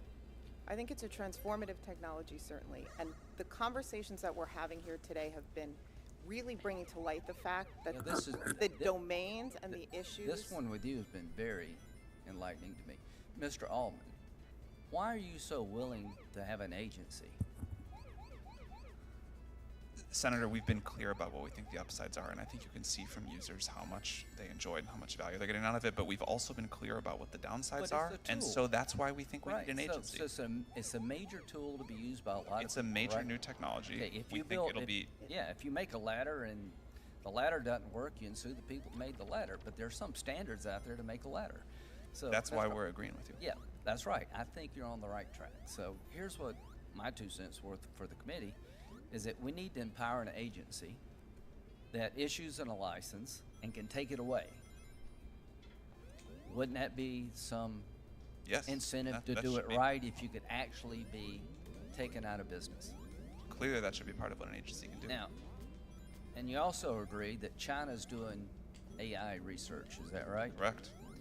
This world organization that doesn't exist, maybe it will, but if you don't do something about the China part of it, you'll never quite get this right. Do you agree? Well, that's why I think it doesn't necessarily have to be a world organization, but there has to be some sort of, and there's a lot of options here, there has to be some sort of standard, some sort of set of controls that do some have global kind of, effect. You know, because other people are doing this. I got 15 seconds. Military application. How can AI change the warfare? And you got 1 minute. I got 1 minute? Yeah. All right. That's a tough question for 1 minute. This is very far out of my area of expertise, but I'll give you one example, a drone. Can a drone, you can plug into a drone the coordinates and it can fly out, and it goes over this target and it drops a missile on this car moving down the road and somebody's watching it. Could AI create a situation where a drone can select the target itself? I think we shouldn't allow that. Well, can it be done? Sure. Thanks. Thanks, Senator Graham. Senator Kuhn. Thank you, Senator Blumenthal, Senator Hawley, for convening this hearing, for working closely together to come up with this compelling panel of witnesses and beginning a series of hearings on this transformational technology.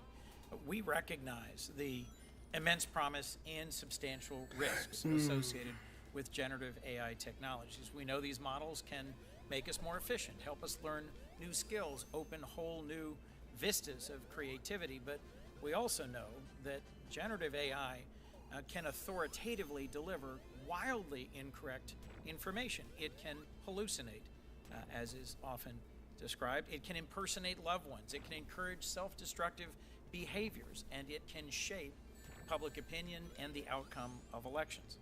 Congress thus far has demonstrably failed to responsibly enact meaningful regulation of social media companies with serious harms that have resulted that we don't fully understand. Senator Klobuchar referenced in her questioning a bipartisan bill that would open up social media platforms' underlying algorithms. We have struggled to even do that, to understand the underlying technology and then to move towards responsible regulation. We cannot afford to be as late to responsibly regulating generative AI as we have been to social media, because the consequences, both positive and negative, will exceed those of social media Oh by my orders God. of magnitude. So let me ask a few questions designed to get at both how we assess the risk, what's the role of international regulation, and how does this impact AI? Mr. Altman, I appreciate your testimony about the ways in which OpenAI assesses the safety of your models through a process of iterative deployment. The fundamental question embedded in that process, though, is how you decide whether or not a model is safe enough to deploy and safe enough to have been built and then let go into the wild. I understand one way to prevent generative AI models from providing harmful content is to have humans identify that content and then train the algorithm to avoid it. There's another approach that's called constitutional AI that gives the model a set of values or principles to guide its decision making. Would it be more effective to give models these kinds of rules instead of trying to require or compel training the model on all the different potentials for harmful content? Thank you, Senator. It's a great question. I'd like to frame it by talking about why we deploy at all, like why we put these systems out into the world. There's the obvious answer about there's benefits and people are using it for all sorts of wonderful things and getting great value, and That makes us happy. But a big part of why we do it is that we believe that iterative deployment and giving people in our institutions and you all time to come to grips with this technology, to understand it, to find its limitations, its benefits, the regulations we need around it, what it takes to make it safe, that's really important. Going off to build a super powerful AI system in secret and then dropping it on the world all at once, I think would not go well. So a big part of our strategy is, while these systems are still relatively weak and deeply imperfect, to find ways to get people to have experience with them, to have contact with reality, and to figure out what we need to do to make it safer and better. And that is the only way that I've seen in the history of new technology and products of this magnitude to get to a very good outcome. And so that interaction with the world is very important. Now, of course, before we put something out, it needs to meet a bar of safety. And again, we spent well over 6 months with GPT-4 after we finished training it, going through all of these different things and deciding also what the standards were going to be before we put something out there, trying to find the harms that we knew about, and how to address those. One of the things that's been gratifying to us is even some of our biggest critics have looked at GPT-4 and said, wow, OpenAI made huge progress on. Could focus briefly on whether or not a constitutional model that gives values would be worth it. I was just about to get there. All right, sorry about that. Yeah, I think giving the models values up front is an extremely important set. RLHF is another way of doing that same thing, but somehow or other, you are, with synthetic data or human-generated data, you're saying, here are the values, here's what I want you to reflect, or here are the wide bounds of everything that society will allow, and then within there, you pick as the user, if you want value system over here, or value system over there. We think that's very important. There's multiple technical approaches, but we need to give policymakers and the world as a whole the tools to say, here's the values, and implement them. Thank you, Ms. Montgomery. You serve on an AI ethics board of a long-established company that has a lot of experience with AI. I'm really concerned that generative AI technologies can undermine the faith of democratic values and the institutions that we have. The Chinese are insisting that AI, as being developed in China, reinforce the core values of the Chinese Communist Party and the Chinese system. And I'm concerned about how we promote AI that reinforces and strengthens open markets, open societies, and democracy. In your testimony, you're advocating for AI regulation tailored to the specific way the technology is being used, not the underlying technology itself. And the EU is moving ahead with an AI Act which categorizes AI products based on level of risk. You all, in different ways, have said that you view elections and the shaping of election outcomes and disinformation that can influence elections as one of the highest risk cases, one that's entirely predictable. We have attempted, so far unsuccessfully, to regulate social media after the demonstrably harmful impacts of social media on our last several elections. What advice do you have for us about what kind of approach we should follow and whether or not the EU direction is the right one to pursue? I mean, the conception of the EU AI Act is very consistent with this concept of precision regulation, where you're regulating the use of the technology in context. So absolutely, that approach makes a ton of sense. It's what I advocated for at the onset. Different rules for different risks. So in the case of elections, absolutely any algorithm being used in that context should be required to have disclosure around the data being used, the performance of the model, anything along those lines is really important. Guardrails need to be in place. And on the point, just come back to the question of whether we need an independent agency. I mean, I think we don't want to slow down regulation to address real risks right now, right? So we have existing regulatory authorities in place who have been clear that they have the ability to regulate in their respective domains. A lot of the issues we're talking about today span multiple domains, elections and the like. So, if I could, I'll just assert that those existing regulatory bodies and authorities are under-resourced and lack many of the statutory and regulatory powers that they need. Correct. We have failed to deliver on data privacy, even though industry has been asking us to regulate data privacy. If I might, Mr. Marcus, I'm interested also what international bodies are best positioned to convene multilateral discussions to promote responsible standards. We've talked about a model being CERN and nuclear energy. I'm concerned about proliferation and non-proliferation. We've also talked, I would suggest that the IPCC, a UN body, helped at least provide a scientific baseline of what's happening in climate change, so that even though we may disagree about strategies, globally we've come to a common understanding of what's happening and what should be the direction of intervention. I'd be interested, Mr. Marcus, if you could just give us your thoughts on who's the right body internationally to convene a conversation, and one that could also reflect our values. I'm still feeling my way on that issue. I think global politics is not my specialty. I'm an AI researcher, but I have moved towards policy in recent months, really, because of my great concern about all of these risks. I think certainly the UN, UNESCO, has its guidelines, should be involved and at the table, and maybe things work under them and maybe they don't, but they should have a strong voice and help to develop this. The OECD has also been thinking greatly about this. A number of organizations have internationally. I don't feel like I personally am qualified to say exactly what the right model is there. Well, thank you. I think we need to pursue this both at the national level and the international level. I'm the chair of the IP subcommittee of the Judiciary Committee. In June and July, we will be having hearings on the impact of AI on patents and copyrights. You can already tell from the questions of others, there will be a lot of interest. I look forward to following up with you about that topic. I know, Mr. Chairman. I look forward to helping as much as possible. Thank you very much. Thanks, Senator Coons. Senator Kennedy. Thank you all for being here. Permit me to share with you 3 hypotheses that I would like you to assume for the moment to be true. Hypothesis number 1, many members of Congress do not understand artificial intelligence. Hypothesis number 2, that absence of understanding may not prevent Congress from plunging in with enthusiasm and trying to regulate this technology in a way that could hurt this technology. Hypothesis number 3 that I would like you to assume.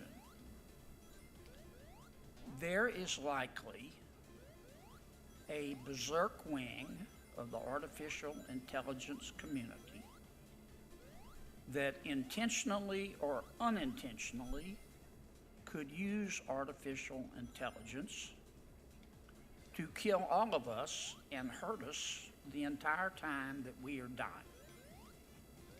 Assume all of those to be true. Wow. Please tell me in plain English 2 or 3 reforms, regulations, if any, that you would implement if you were queen or king for a day. Ms. Montgomery. I think it comes back again to transparency and explainability in AI. We absolutely need to know and have companies attest. What do you mean by transparency? So disclosure of the data that's used to train AI, disclosure of the model and how it performs, and making sure that there's continuous governance over these models, that we are the leading edge in terms Governance of that by regulation.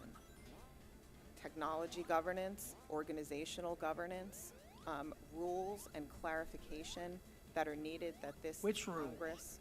I mean, this is your chance, folks, to tell us how to get this right. Please use it. Right. I mean, I think, again, the rules should be focused on the use of AI in certain contexts. So if you look at, for example, Such as?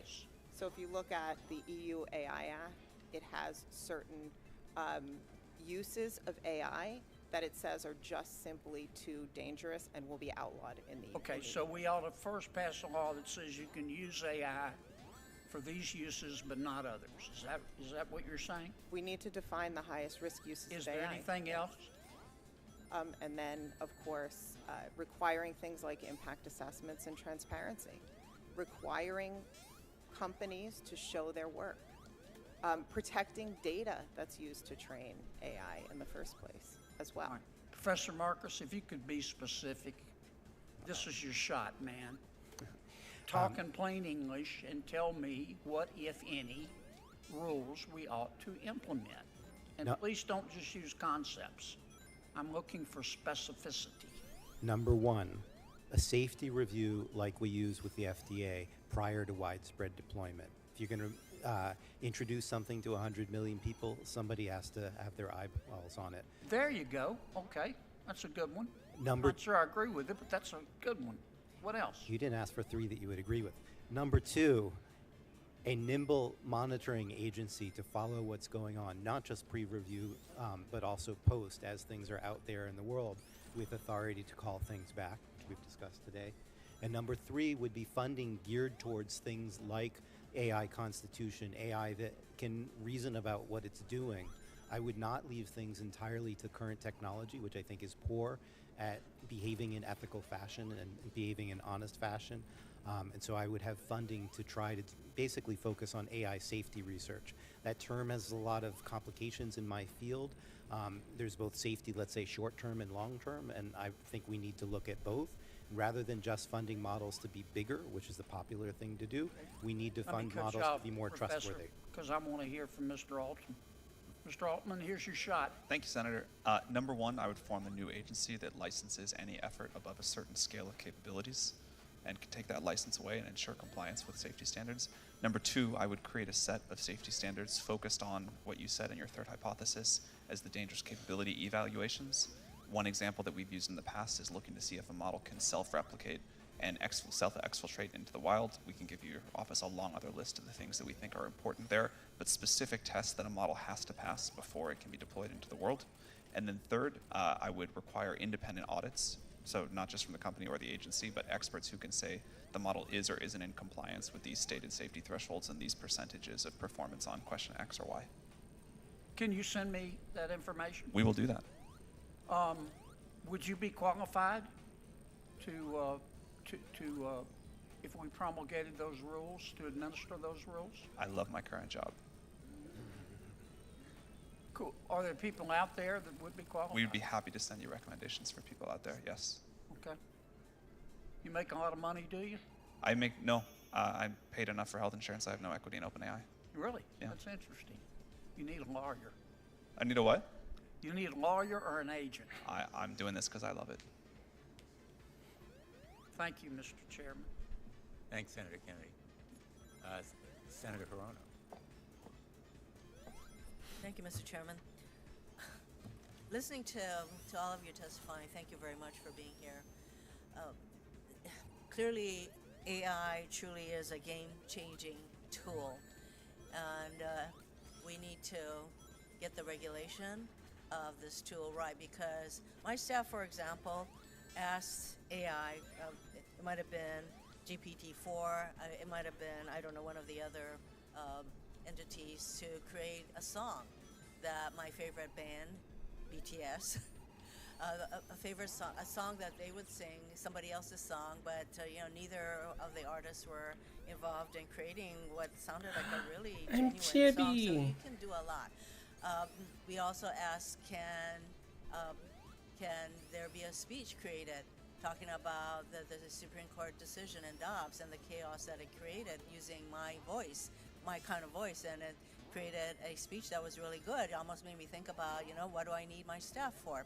So don't worry, that's not where we Nervous laughter behind you. Their jobs are safe.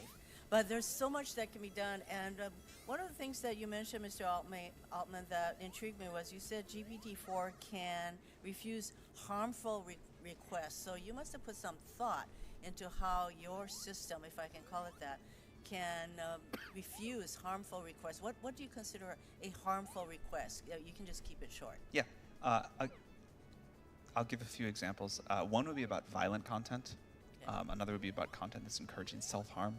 Another is adult content. Not that we think adult content is inherently harmful, but there's things that could be associated with that we cannot reliably enough differentiate, so we refuse all of it. So those are some of the more obvious harmful kinds of information. But in the election context, for example, I saw a picture of former President Trump being arrested by NYPD, and that went viral. I don't know, is that considered harmful? I've seen all kinds of statements attributed to any one of us that could be put out there that may not rise to your level of harmful content, but there you have it. So two of you said that we should have a licensing scheme. I can't envision or imagine right now what kind of a licensing scheme we would be able to create to pretty much regulate the vastness of this game-changing tool. So are you thinking of an FTC kind of a system, an FCC kind of a system? What do the two of you even envision as a potential licensing scheme that would provide the kind of guardrails that we need to protect literally our country from harmful content?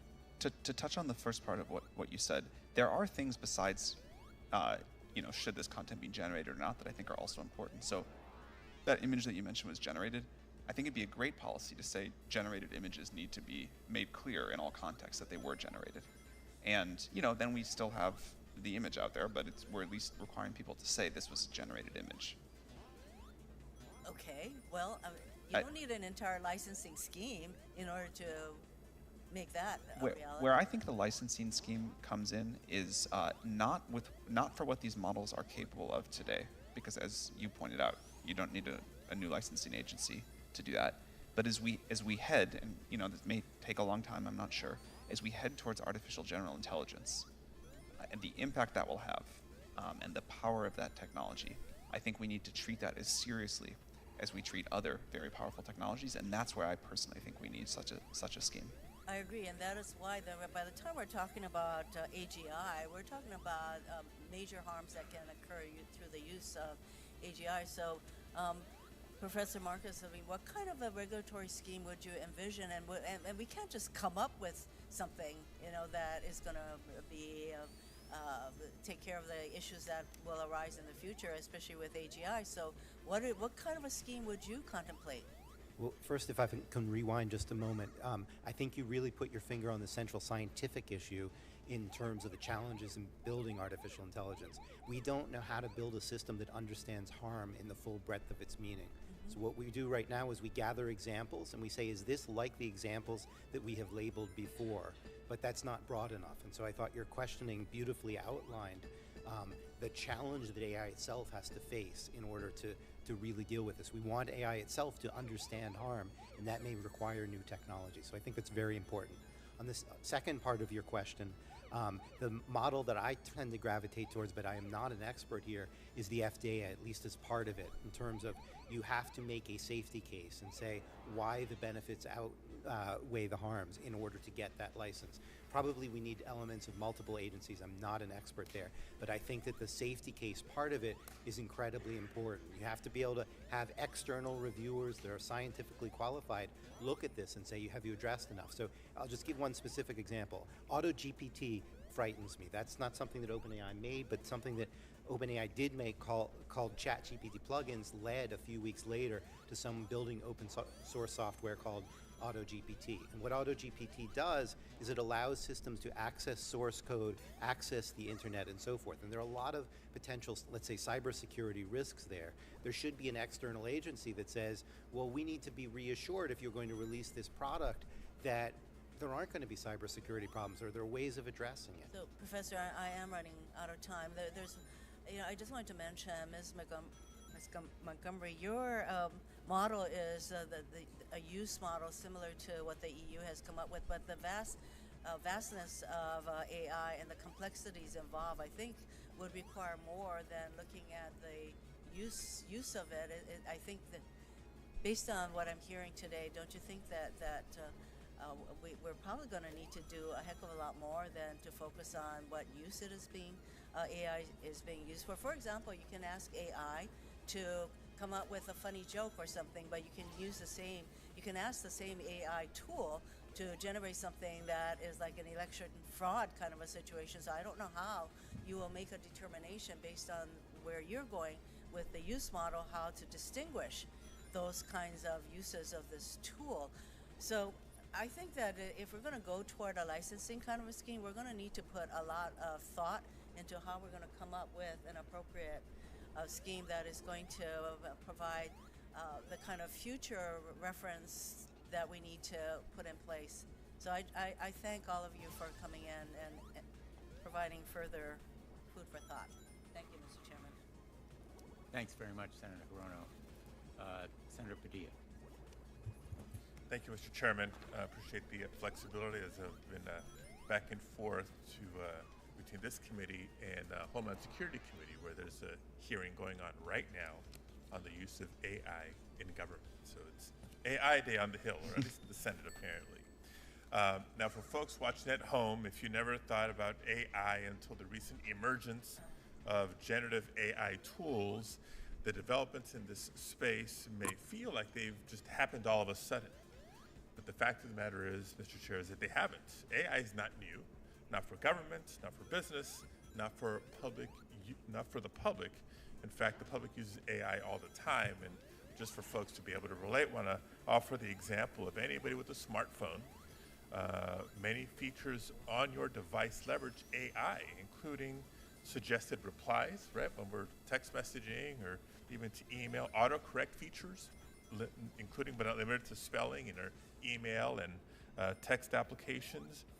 So I'm frankly excited to explore how we can facilitate positive AI innovation that benefits society while addressing some of the already known harms and biases that stem from the development and use of the tools today.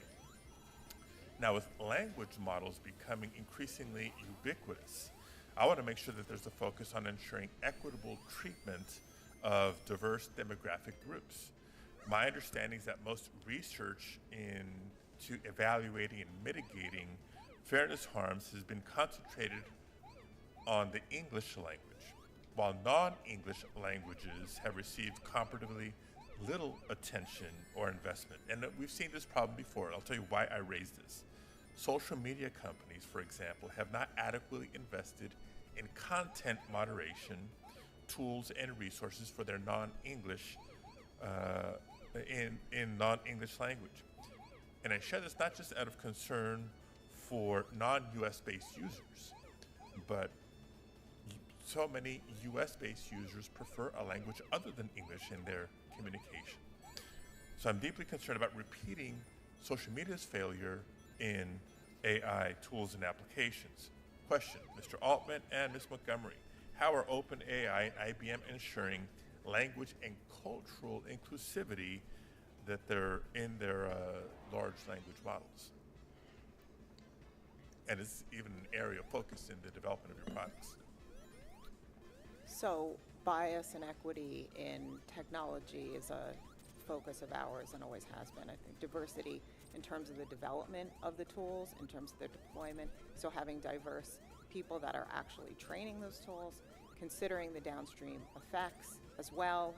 We're also very cautious, very aware of the fact that we can't just be articulating and calling for these types of things without having the tools and the technology to test for bias and to apply governance across the life cycle of AI. So we were one of the first teams and companies to put toolkits on the market, deploy them, contribute them to open source that will do things like help to address, be the technical aspects in which we help to address issues like bias. Can you speak just for a second specifically to language inclusivity? Yeah, language, so we don't have a consumer platform, but we are very actively involved with ensuring that the technology we help to deploy in the large language models that we use in helping our clients to deploy technology is focused on and available in many languages. Thank you. Ms. Schwab. We think this is really important. One example is that we worked with the government of Iceland, which is a language with fewer speakers than many of the languages that are well represented on the internet, to ensure that their language was included in our model. And we've had many similar conversations, and I look forward to many similar partnerships with lower resource languages to get them into our models. GPT-4 is, unlike previous models of ours, which were good at English and not very good at other languages, now pretty good at a large number of languages. You can go pretty far down the list, ranked by number of speakers, and still get good performance. But for these very small languages, we're excited about custom partnerships to include that language into our model run. And the part of the question you asked about values and making sure that cultures are included, we're equally focused on that, excited to work with people who have particular data sets and to work to collect a representative set of values from around the world to draw these wide bounds of what the system can do. I also appreciate what you said about the benefits of these systems and wanting to make sure we get those to as wide of a group as possible. I think these systems will have lots of positive impact on a lot of people, but in particular, historically underrepresented groups in technology, people who have not had as much access to technology around the world. This technology seems like it can be a big lift up. Okay. And I know my question was specific to language inclusivity, but glad there's agreement on the broader commitment to diversity and inclusion. And I'll just give a couple more reasons why I think it's so critical. You know, the largest actors in this space can afford the massive amount of data, the computing power, and they have the financial resources necessary to develop complex AI systems. But in this space, we haven't seen, from a workforce standpoint, the racial and gender diversity reflective of the United States of America. And we risk, if we're not thoughtful about it, contributing to the development of tools and approaches that only exacerbate the bias and inequities that exist in our society. So a lot of follow-up work to do there. In my time remaining, I do want to ask one more question. This committee and the public are right to pay attention to the emergence of generative AI. This technology has a different opportunity and risk profile than other AI tools. And these applications have felt very tangible for the public due to the nature of the user interface and the outputs that they produce. But I don't think we should lose sight of the broader AI ecosystem as we consider AI's broader impact on society, as well as the design of appropriate safeguards. So, Ms. Montgomery, in your testimony, as you noted, AI is not new. Can you highlight some of the different applications that the public and policymakers should also keep in mind as we consider possible regulations? Yeah, I mean, I think the generative AI systems that are available today are creating new issues that need to be studied. New issues around the potential to generate content that could be extremely misleading, deceptive, and the like. So those issues absolutely need to be studied. But we shouldn't also ignore the fact that AI is a tool. It's been around for a long time. It has capabilities beyond just generative capabilities. And again, that's why I think going back to this approach where we're regulating AI where it's touching people and society is a really important way to address it. That was a really cute boss fight. Thank you. Thank you, Mr. Chairman. Thanks, Senator Padilla. Senator Booker is next, but I think he's going to defer to Senator Ossoff. Because Senator Ossoff is a very big deal. I don't know if you I have a meeting at noon, and I'm grateful to you, Senator Booker, for yielding your time. You are, as always, brilliant and handsome. And thank you to the panelists for joining us. Thank you to the subcommittee leadership for opening this up to all committee members. If we're going to contemplate a regulatory framework, we're going to have to define what it is that we're regulating. So, Mr. Altman, any such law will have to include a section that defines the scope of regulated activities, technologies, tools, products. Just take a stab at it. Yeah, thanks for asking, Senator Ossoff. I think it's super important. I think there are very different levels here, and I think it's important that any new approach, any new law does not stop the innovation from happening with smaller companies, open source models, researchers that are doing work at a smaller scale. That's a wonderful part of this ecosystem and of America, and we don't want to slow that down. There still may need to be some rules there, but I think we could draw a line at systems that need to be licensed in a very intense way. The easiest way to do it, I'm not sure if it's the best, but the easiest would be to talk about the amount of compute that goes into such a model. So we could, we could define a threshold of compute, and it'll have to change. It could go up or down. It could down as we discover more efficient algorithms that says above this amount of compute, you are in this regime. What I would prefer, it's harder to do, but I think more accurate, is to define some capability thresholds and say a model that can do things X, Y, and Z, up to you all to decide.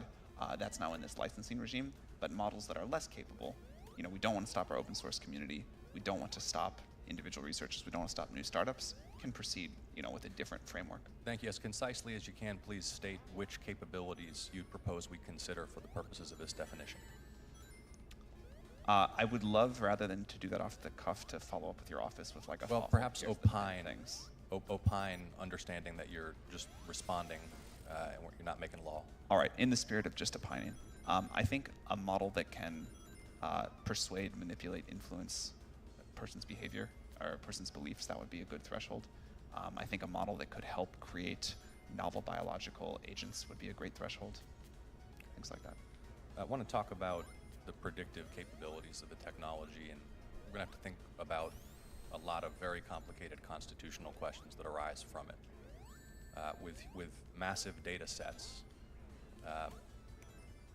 the integrity and accuracy with which such technology can predict future human behavior is potentially pretty significant at the individual level, correct? I think we don't know the answer to that for sure, but let's say it can at least have some impact there. Okay, so we may be confronted by situations where, for example, a law enforcement agency deploying such technology seeks some kind of judicial consent to execute a search or to take some other police action on the basis of a modeled prediction about some individual's behavior. But that's very different from the kind of evidentiary predicate that normally police would take to a judge in order to get a warrant. Talk me through how you're thinking about that issue. Yeah, I think it's very important that we continue to understand that these are tools that humans use to make human judgments and that we don't take away human judgment. I don't think that people should be prosecuted based off of the output of an AI system, for example. We have no national privacy law. Europe has rolled one out to mixed reviews. Do you think we need one? I think it'd be good. And what would be the qualities or purposes of such a law that you think would make the most sense based on your experience? Again, this is very far out of my area of expertise. I think there's many people that are privacy experts that could weigh in on what a law needs. I'd still like you to weigh in. I mean, I think a minimum is that users should be able to sort of opt out from having their data used by companies like ours or the social media companies. It should be easy to delete your data. I think but the thing that I think is important from my perspective running an AI company is that if you don't want your data used for training these systems, you have the right to do that. So let's think about how that would be practically implemented. I mean, as I understand it, your tool and certainly similar tools, one of the inputs will be scraping, for lack of a better word, data off of the open web, right, as a low-cost way of gathering information. And there's a vast amount of information out there about all of us. How would such a restriction on the access or use or analysis of such data be practically implemented? So I was speaking about something a little bit different, which is the data that someone generates, the questions they ask our system, things that they input there, training on that. Data that's on the public web that's accessible, even if we don't train on that, the models can certainly link out to it. So that was not what I was referring to. I think that there's ways to have your data, or there should be more ways to have your data taken down from the public web, but certainly models with web browsing capabilities will be able to search the web and link out to it. When you think about implementing a safety or a regulatory regime to constrain such software and to mitigate some risk, is your view that the federal government would make laws such that certain capabilities or functionalities themselves are forbidden in potential? In other words, one cannot deploy or execute code capable of X? Yes. Or is it the act itself X only when actually executed? Well, I think both. I'm a believer in defense in depth. I think that there should be limits on what a deployed model is capable of and then what it actually does too. How are you thinking about how kids use your product? You have to be 18 or up or have your parents' permission at 13 and up to use a product, but we understand that people get around those safeguards all the time, and so what we try to do is just design a safe product. And there are decisions that we make that we would allow if we knew only adults were using it, that we just don't allow in the product because we know children will use it some way or other too. In particular, given how much these systems are being used in education, we want to be aware that that's happening. I think and Senator Blumenthal has done extensive work investigating this. What we've seen repeatedly is that companies whose revenues depend upon volume of use, screen time, intensity of use, design these systems in order to maximize the engagement of all users, including children, with perverse results in many cases. And what I would humbly advise you is that you get way ahead of this issue, the safety for children of your product, or I think you're going to find that Senator Blumenthal, Senator Hawley, others on the subcommittee, and I will look very harshly on the deployment of technology that harms children. We couldn't agree more. I think we're out of time, but I'm happy to talk about that if I can respond. Go ahead. Well, it's up to the chairman. Okay. First of all, I think we try to design systems that do not maximize for engagement. In fact, we're so short on GPUs, the less people use our products, the better. But we're not an advertising-based model. We're not trying to get people to use it more and more. And I think that's a different shape than ad-supported social media. Second, these systems do have the capability to influence in obvious and in very nuanced ways. And I think that's particularly important for the safety of children, but that will impact all of us. One of the things that we'll do ourselves, regulation or not, but I think a regulatory approach would be good for also, is requirements about how the values of these systems are set and how these systems respond to questions that can cause influence. So we'd love to partner with you. Couldn't agree more on the importance. Thank you. Mr. Chairman, for the record, I just want to say that the senator from Georgia is also very handsome and brilliant, too. but I will allow that comment to stand without objection. Without objection, okay. Mr. Chairman and Senator Ranking Member, Booker, you are now recognized. Thank you very much. Thank you. It's nice that we finally got down to the bald guys down here at the end. I just want to thank you both. This has been one of the best hearings I've had this Congress, and just a testimony to you two and seeing the challenges and the opportunities that AI presents. So I appreciate you both. I want to just jump in. I think very broadly, and then I'll get a little more narrow. Sam, you said very broadly, technology has been moving like this, and we are, a lot of people have been talking about regulation, and so I use the example of the automobile. What an extraordinary piece of technology. I mean, New York City did not know what to do with horse manure. They were having crises, forming commissions, and the automobile comes along, ends that problem. But at the same time, we have tens of thousands of people dying on highways every day. We have emissions crises and the like. There are multiple federal agencies that were created or are specifically focused on regulating cars. And so this idea that this equally transforming technology is coming, and for Congress to do nothing, which is not what anybody here is calling for, little or nothing, is obviously unacceptable. I really appreciated Senator Welch and I, who've been going back and forth during this hearing, and him and Bennett have a bill talking about trying to regulate in this space. Not doing so for social media has been, I think, very destructive and allowed a lot of things to go on that are really causing a lot of harm. And so the question is what kind of regulation? You all have spoken that to a lot of my colleagues.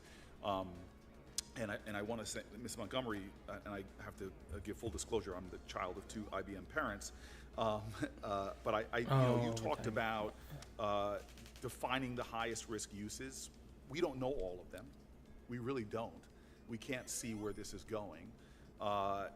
Regulating at the point of risk, and you sort of such a freaking. It's called not for an agency, and I think when somebody else asks you to specify, because you don't want to slow things down, we should build on what we have in place.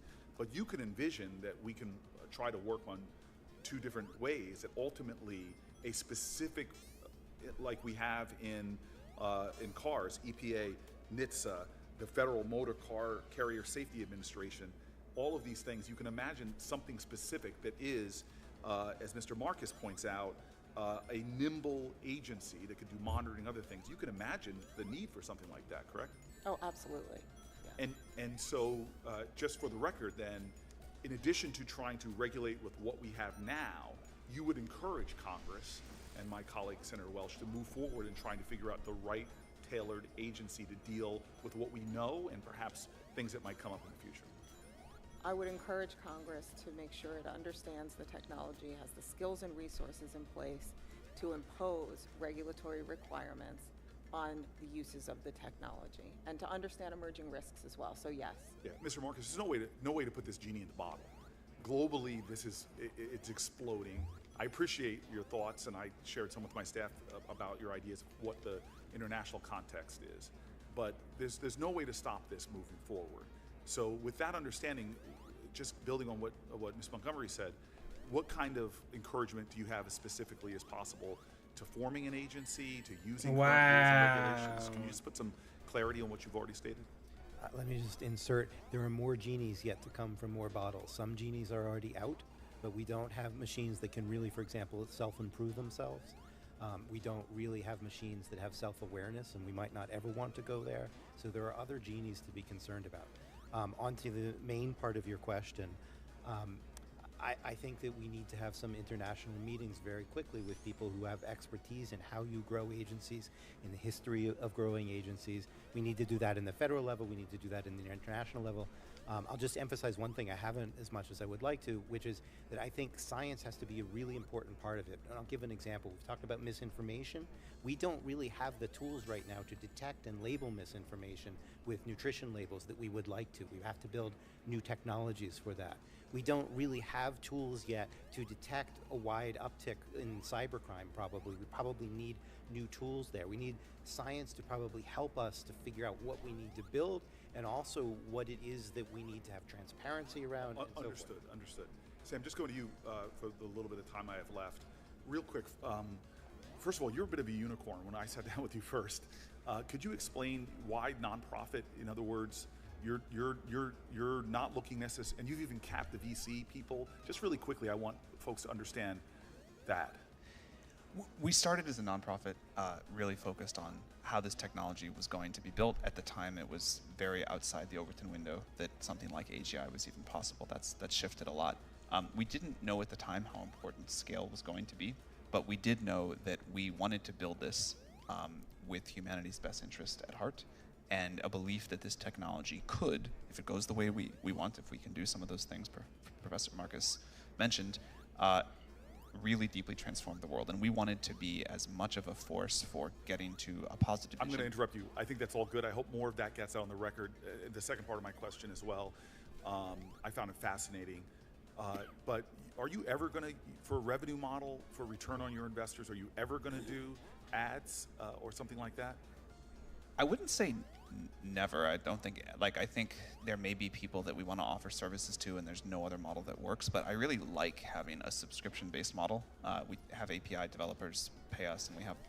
Oh my God, I hate this. Then can I just jump real quickly? One of my biggest concerns about this space is what I've already seen in the space of Web 2, Web 3, is this massive corporate concentration. It is really terrifying to see how few companies now control and affect the lives of so many of us, and these companies are getting bigger and more powerful. And I see, OpenAI backed by Microsoft, Anthropic is backed by Google.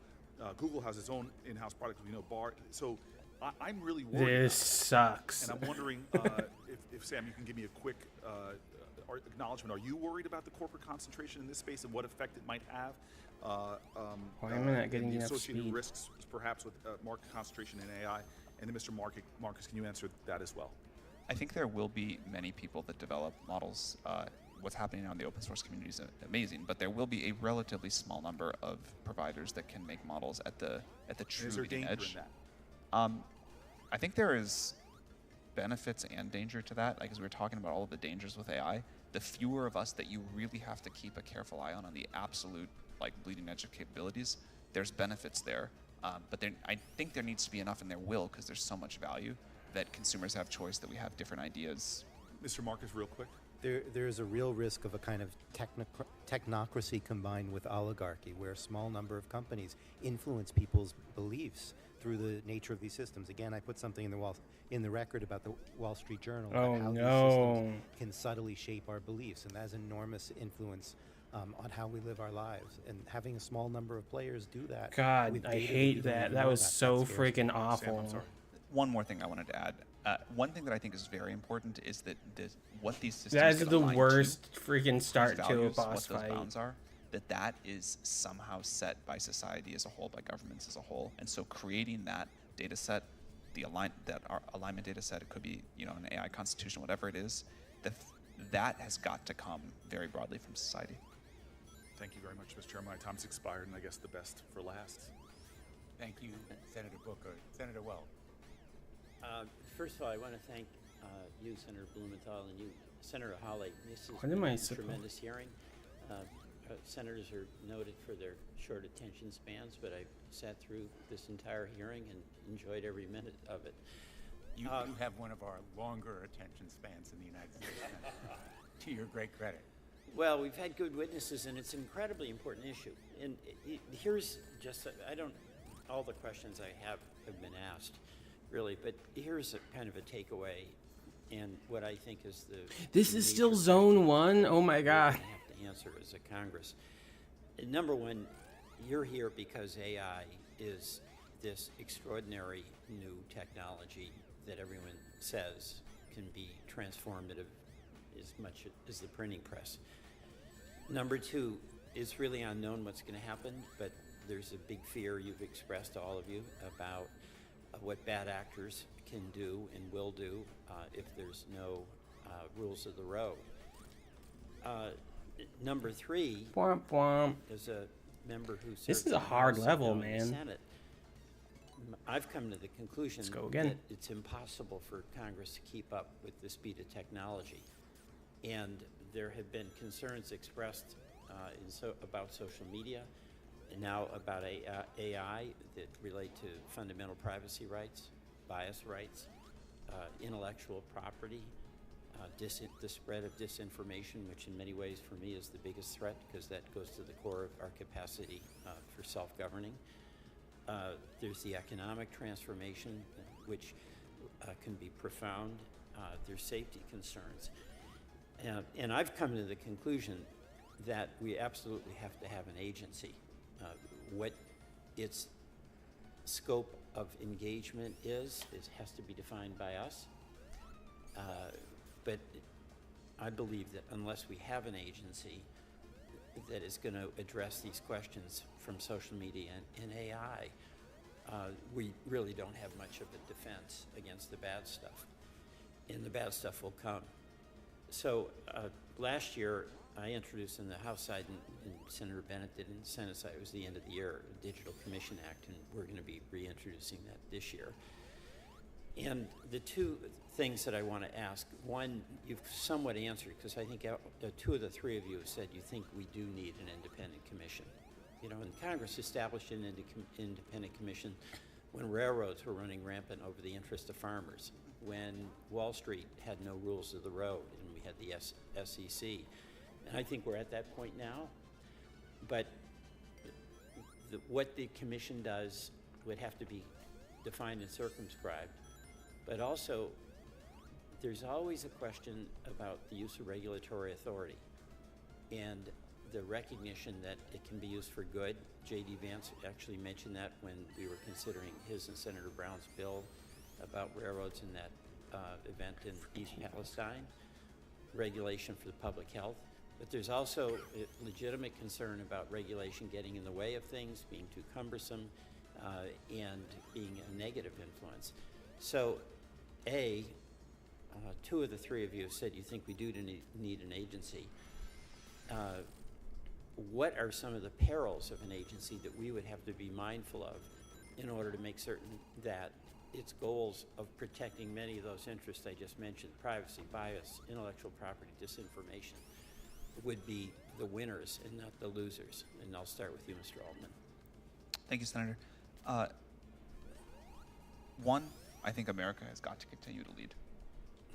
This happened in America. I'm very proud that it happened in America. By the way, I think that's right, and that's why I'd be much more confident if we had our agency as opposed to got involved in international discussions. Ultimately, you want the rules of the road, but I think if we lead and get rules of the road that work for us, that is probably a more effective way to proceed. I personally believe there's a way to do both, and I think it is important to have the global view on this because this technology will impact Americans and all of us wherever it's developed. But I think we want America to lead. We want we want. So get to the perils issue, though, because I know. Well, that's one. I mean, that is a Republican peril, colleagues which is you slow down American industry in such a way that China or somebody else makes faster progress. A second, and I think this can happen with, like, the regulatory pressure should be on us. It should be on Google. It should be on the other small set of people in the lead the most. We don't want to slow down smaller startups. We don't want to slow down open source efforts. We still need them to comply with things. You can still cause great harm with a smaller model, but leaving the room and the space for new ideas and new companies and independent researchers to do their work, and not putting a regulatory burden that, say, a company like us could handle but a smaller one couldn't. I think that's another peril, and it's clearly a way that regulation has gone. Mr. Marcus, or Professor Marcus? The other obvious peril is regulatory capture. If we make it appear as if we are doing something, but it's more like greenwashing and nothing really happens. We just keep out the little players because we put so much burden that only the big players can do it. So there are also those kinds of perils. I fully agree with everything that Mr. Altman said, and I would add that to the list. Ms. Montgomery? One of the things I would add to the list is the risk of not holding companies accountable for the harms that they're causing today. Right, so we talk about misinformation in electoral systems. So no agency or no agency, we need to hold companies responsible today and accountable for the AI that they're deploying that disseminates misinformation on things like elections and where the risk. You know, a regulatory agency would do a lot of the things that Senator Graham was talking about. You know, you don't build a nuclear reactor without getting a license. You don't build an AI system without getting a license that gets tested independently. I think it's a great analogy. We need both pre-deployment and post-deployment. Okay. Thank you all very much. I yield back, Mr. Chairman. Thanks, Senator Wells. Let me ask a few more questions. You've all been very, very patient, and the turnout today, which is beyond our subcommittee, I think reflects both your value in what you're contributing as well as the interest in this topic. There are a number of subjects that we haven't covered at all. One was just alluded to by Professor Marcus, which is the monopolization danger, the dominance of markets that excludes new competition and thereby inhibits or prevents innovation and invention, which we have seen in social media, as well as some of the old industries, airlines, automobiles, and others where consolidation has narrowed competition. And so I think we need to focus on kind of an old area of antitrust, which dates more than a century, still inadequate to deal with the challenges we have right now in our economy. And certainly we need to be mindful of the way that rules can enable the big guys to get bigger and exclude innovation and competition, and responsible good guys, such as are represented in this industry right now. We haven't dealt with national security.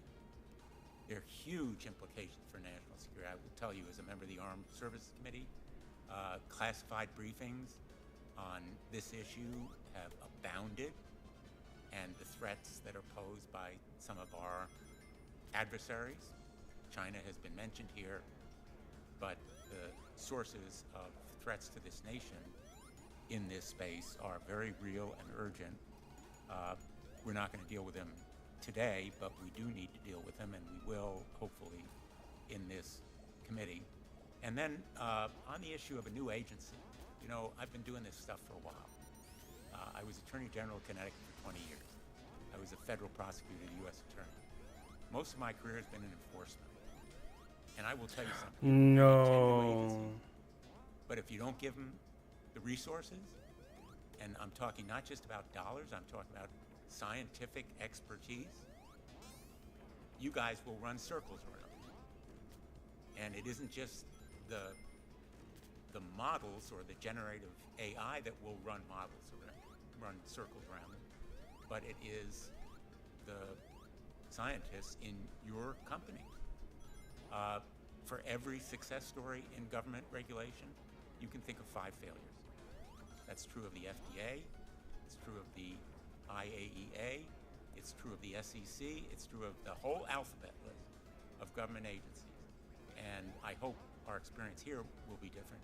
But the Pandora's box requires more than just the words or the concepts licensing new agency.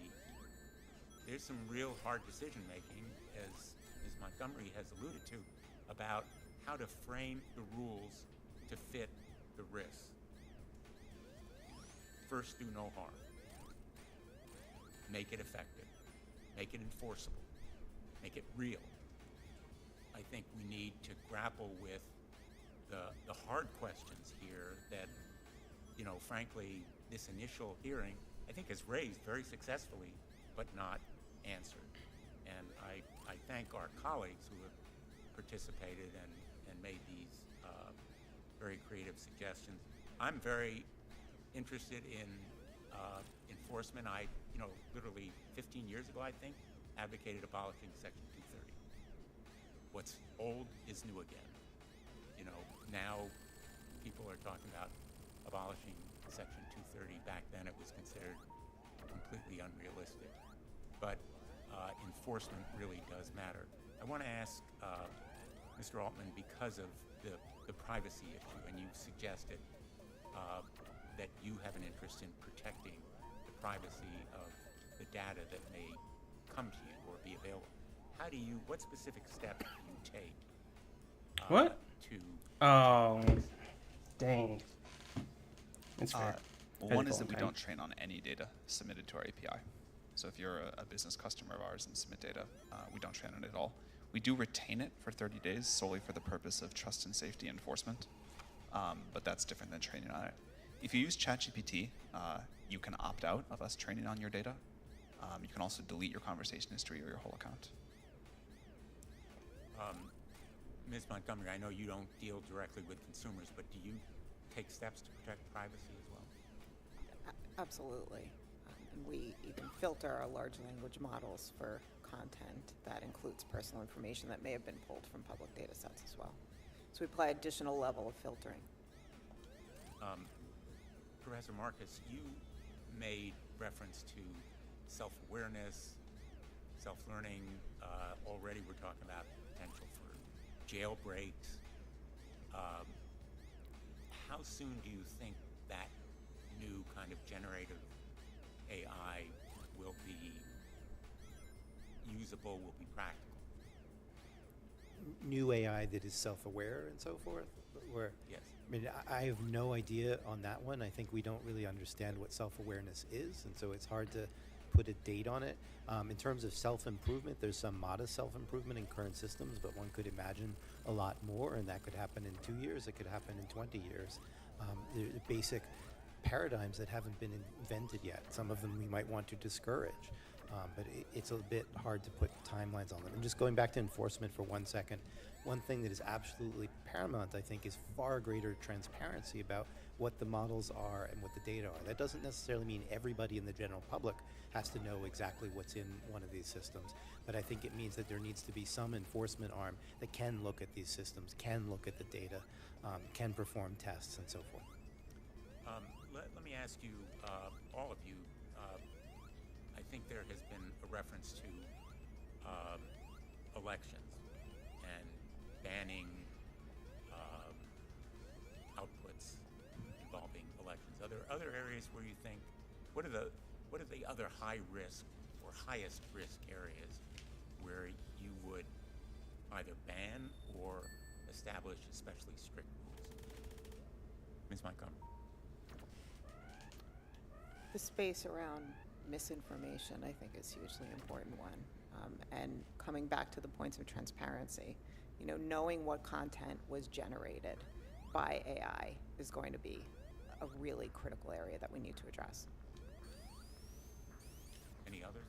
I think medical misinformation is something to really worry about. We have systems that hallucinate things. They're going to hallucinate medical advice. Some of the advice they'll give is good, some of it's bad.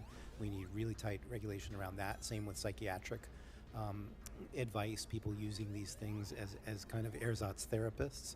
I think we need to be very concerned about that. I think we need to be concerned about internet access for these tools, when they can start making requests both of people and internet things. It's probably okay if they just do search, but as they do more intrusive things on the internet, like do we want them to be able to order equipment or order chemistry and so forth? So as we empower these systems more by giving them internet access, I think we need to be concerned about that. And then we've hardly talked at all about long-term risks. Sam alluded to it briefly. I don't think that's where we are right now, but as we start to approach machines that have a larger footprint on the world beyond just having a conversation, we need to worry about that and think about how we're going to regulate that and monitor it and so forth. In a sense, we've been talking about bad guys or certain bad actors manipulating AI to do harm. Manipulating people. And manipulating people, but also generative AI can manipulate the manipulators. It can. I mean, there's many layers of manipulation that are possible, and I think we don't yet really understand the consequences. Dan Dennett just sent me a manuscript last night that will be in the Atlantic in a few days on what he calls counterfeit people. It's a wonderful metaphor. These systems are almost like counterfeit people, and we don't really honestly understand what the consequence of that is. They're not perfectly human-like yet, but they're good enough to fool a lot of the people a lot of the time, and that introduces lots of problems. For example, cybercrime and how people might try to manipulate markets and so forth. So it's a serious concern. In my opening, I suggested 3 principles: transparency, accountability, and limits on use. Would you agree that those are a good starting point? Is my comment? 100%. And as you also mentioned, industry shouldn't wait for Congress. It's what we're doing here at IBM. There's no reason that industry Absolutely. should wait for Congress. Yep. Professor Marcus? I think those 3 would be a great start. I mean, there are things like the White House Bill of Rights, for example, that show, I think, a large consensus, the UNESCO guidelines and so forth, show a large consensus around what it is we need. And the real question is definitely now, how are we going to put some teeth in it, try to make these things actually enforced? So, for example, we don't have transparency yet. Oh my God. We all know we want it, but we're not doing enough to enforce it. Mr. Altman? I certainly agree that those are important points. I would add that, and Professor Marcus touched on this, I would add that as we spend most of the time today on current risks, and I think that's appropriate, and I'm very glad we have done it, as these systems do become more capable, and I'm not sure how far away that is, but maybe not super far, I think it's important that we also spend time talking about how we're going to confront those challenges. Having talked to you privately, You know how much I care. I agree that you care deeply and intensely, but also that prospect of increased danger or risk resulting from even more complex and capable AI mechanisms certainly may be closer than a lot of people appreciate. Let me just add for the record that I'm sitting next to Sam, closer than I've ever sat to him except once before in my life, and that his sincerity in talking about those fears is very apparent physically in a way that just doesn't communicate on the television screen, but communicates from here. Thank you. Senator Hawley? Thank you again, Mr. Chairman, for a great hearing. Thanks to the witnesses. So I've been keeping a little list here of the potential downsides or harms, risks of generative AI, even in its current form. Let's just run through it. Loss of jobs. And this isn't speculative. I think your company, Ms. Montgomery, has announced that it's potentially laying off 7,800 people, a third of your non-consumer facing workforce because of AI. So loss of jobs, invasion of privacy, personal privacy, on a scale we've never before seen, manipulation of personal behavior, manipulation of personal opinions, and potentially the degradation of free elections in America. Did I miss anything? I mean, this is quite a list. I noticed that an eclectic group of about 1,000 technology and AI leaders, everybody from Andrew Yang to Elon Musk, recently called for a 6-month moratorium on any further AI development. Were they right? Do you join those calls? Are they right to do that? Should we pause for 6 months? Your characterization's not quite correct. I actually signed that letter. About 27,000 people signed it. It did not call for a ban on all AI research. It only called, nor on all AI, but only on a very specific thing, which would be systems like GPT-5. every other piece of research that's ever been done, it was actually supportive or neutral about. And it specifically called for more specifically called for more research on trustworthy and safe AI. So you think that we should take a moratorium, a 6-month moratorium or more, on anything beyond ChatGPT-4? I took the letter. What is the famous phrase? Spiritually, not literally. What was the famous phrase? Well, I'm asking for your opinion now, though. So do you endorse my the 6-month opinion is moratorium? that the moratorium that we should focus on is actually deployment until we have good safety cases. I don't know that we need to pause that particular project, but I do think its emphasis on focusing more on AI safety, on trustworthy, reliable AI, is exactly right. Deployment means not making it available to the public? Yeah, so, You'd pause that? my concern is about things that are deployed at a scale of, let's say, 100 million people without any external review. I think that we should think very carefully about doing that. What about you, Mr. Altman? Do you agree with that? Would you pause any further development for 6 months or longer? So first of all, after we finished training GPT-4, we waited more than 6 months to deploy it. We are not currently training what will be GPT-5. We don't have plans to do it in the next 6 months. But I think the frame of the letter is wrong. What matters is audits, red teaming, safety standards that a model needs to pass before training. If we pause for 6 months, then I'm not sure what we do then. Do we pause for another 6? Do we kind of come up with some rules then? The standards that we have developed and that we've used for GPT-4 deployment, we want to build on those, but we think that's the right direction, not a calendar clock pause. There may be times, I expect there will be times, when we find something that we don't understand and we really do need to take a pause, but we don't see that yet. Never mind all the benefits. You don't see what yet? You're comfortable with all of the potential ramifications from the current existing technology? I'm sorry, we don't see the reasons to not train a new one. For deploying, as I mentioned, I think there's all sorts of risky behavior and there's limits we put. We have to pull things back sometimes, add new ones. I meant we don't see something that would stop us from training the next model, where we'd be so worried that we'd create something dangerous, even in that process, let alone the deployment. But that may happen. What about you, Ms. Montgomery? I think we need to use the time to prioritize ethics and responsible technology as opposed to pausing development. Well, wouldn't a pause in development help the development of protocols for safety standards and ethics? I'm not sure how practical it is to pause, but we absolutely should be prioritizing safety protocols. Okay, the point about practicality leads me to this. I'm interested in this talk about an agency, and maybe that would work. Although, having seen how agencies work in this government, they usually get captured by the interests that they're supposed to regulate. They usually get controlled by the people who they're supposed to be watching. I mean, that's just been our history for 100 years. Maybe this agency would be different. I have a little different idea. Why don't we just let people sue you? Why don't we just make you liable in court? We can do that. We know how to do that. We can pass a statute. We can create a federal right of action that will allow private individuals who are harmed by this technology to get into court and to bring evidence into court. And it can be anybody. I mean, you want to talk about crowdsourcing. We'll just open the courthouse doors. We'll define a broad right of action, private citizens, be class actions. We'll just open it up. We'll allow people to go into court. We'll allow them to present evidence. They say that they were harmed by, they were given medical misinformation. They were given election misinformation, whatever. Why not do that, Mr. Altman? I mean, please forgive my ignorance. Can't people sue us? Well, you're not protected by Section 230, but there's not currently, I don't think, a federal right of action, private right of action that says that if you are harmed by generative AI technology, we will guarantee you the ability to get into court.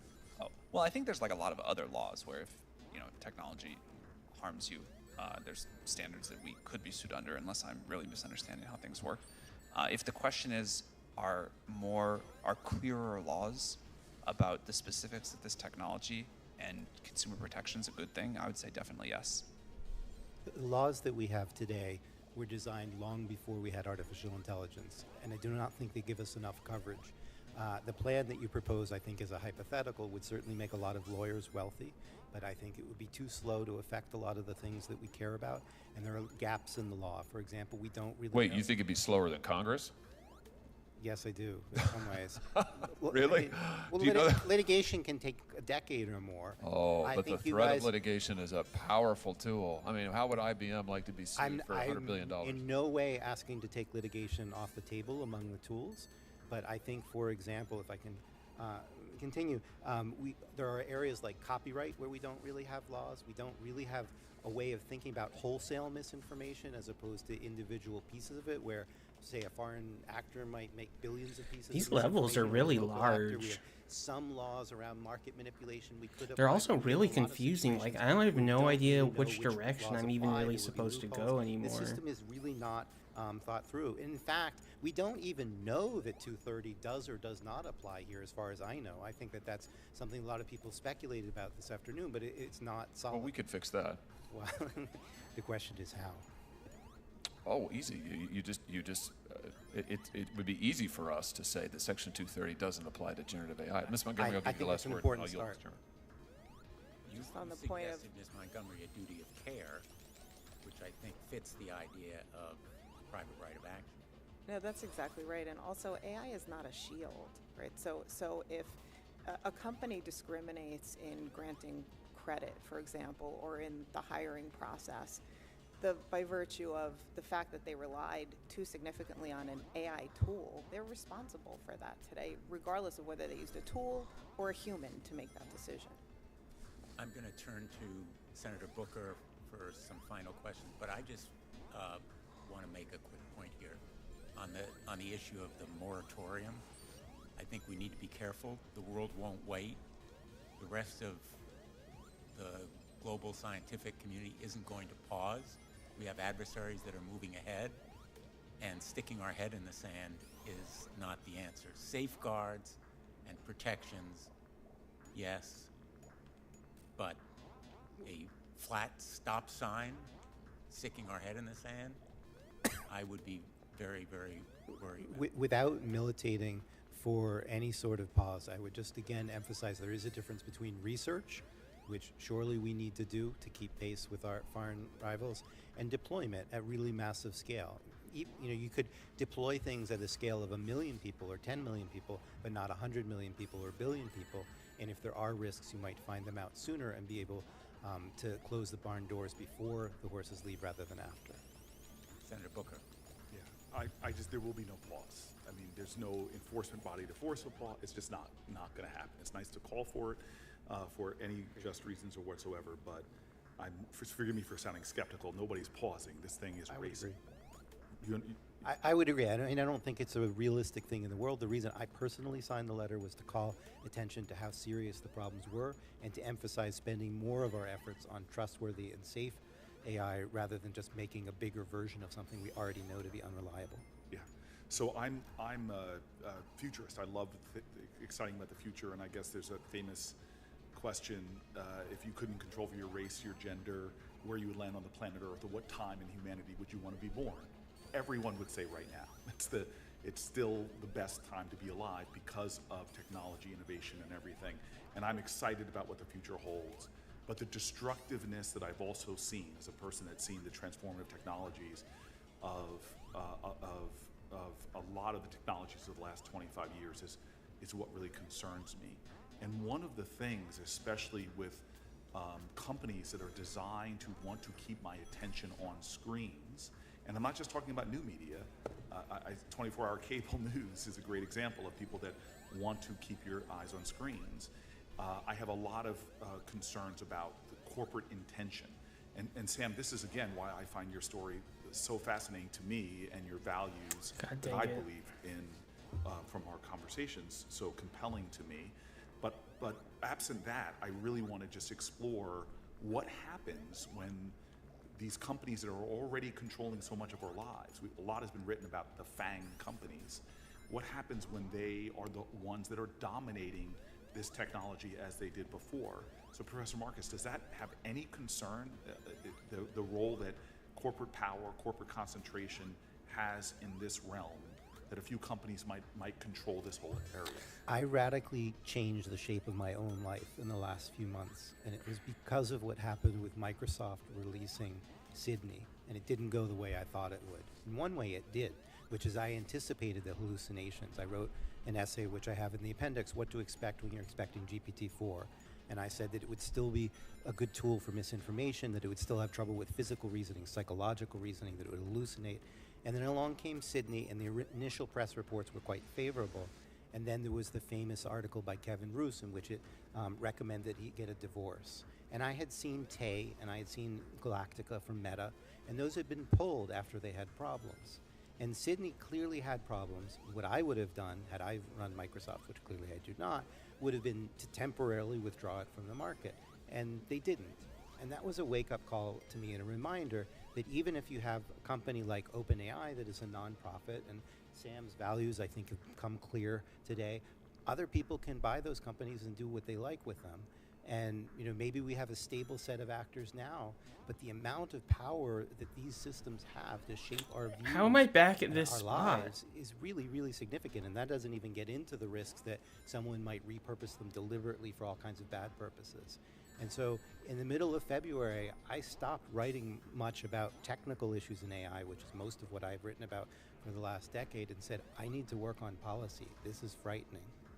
And Sam, I want to give you an opportunity as my sort of last question or so. Don't you have concerns about? I mean, I graduated from Stanford.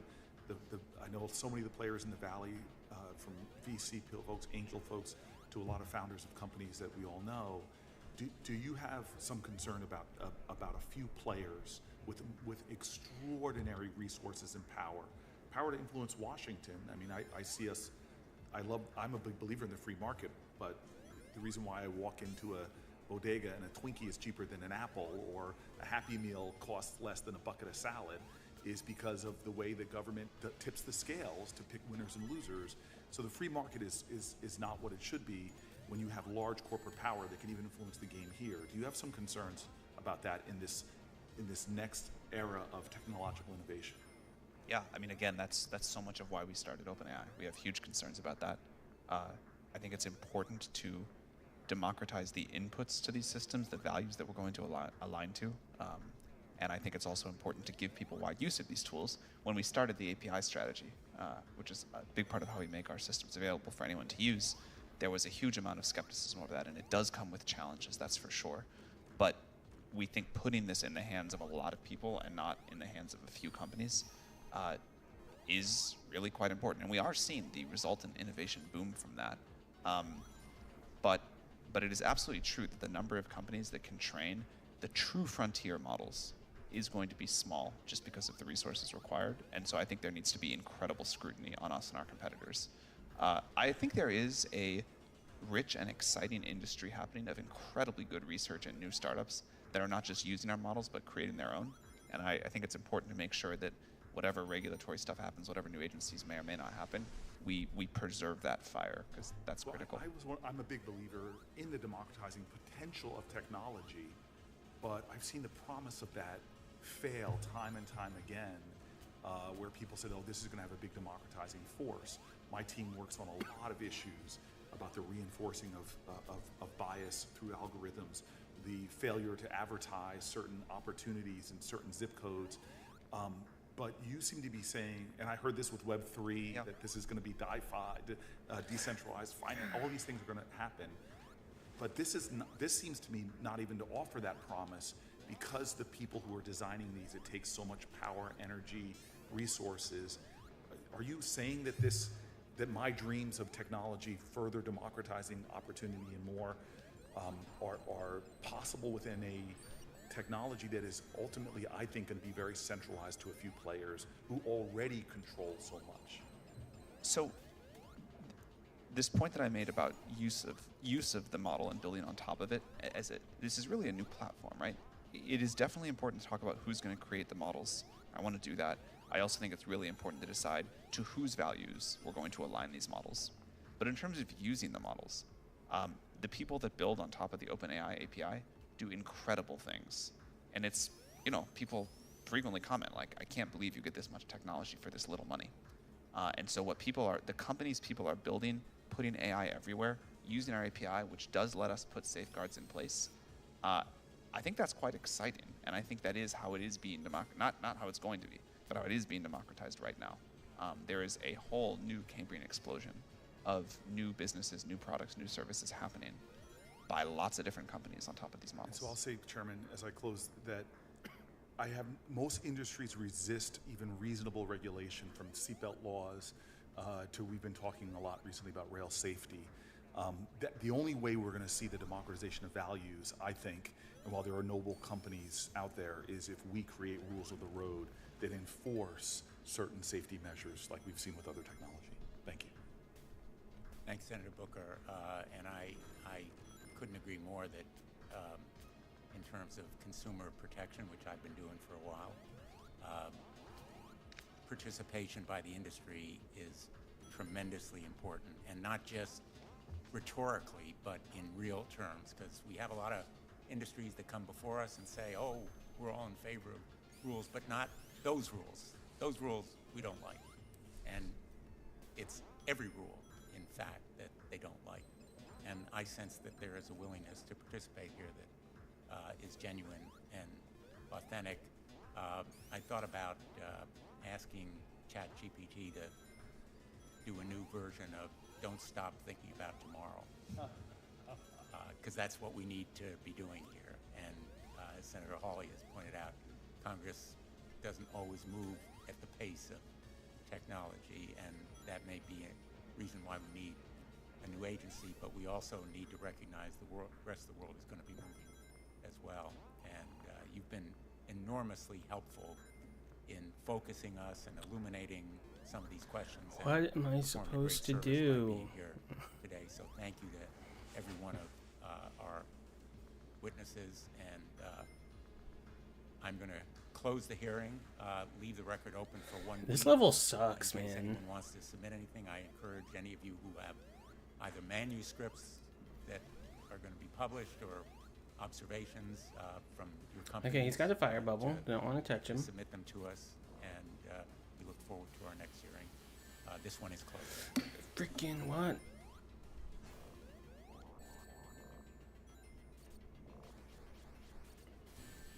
He shoots rockets?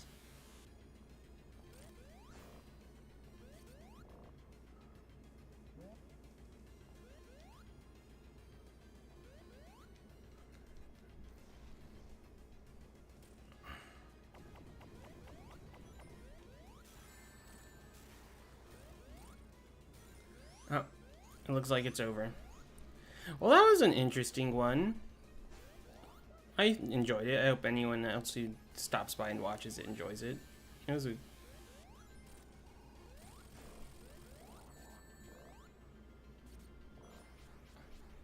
It's always fun to watch some nonpartisan stuff going down in the Senate.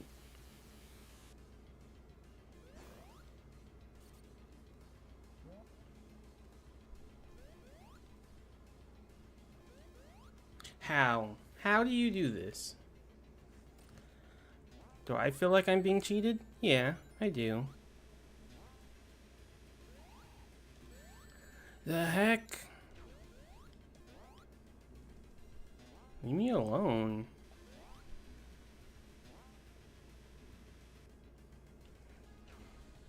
Oh, you're a jerk. You're a jerk and a charlatan. Okay, well, I got one more life. I will give it a go. Let's see how it works out.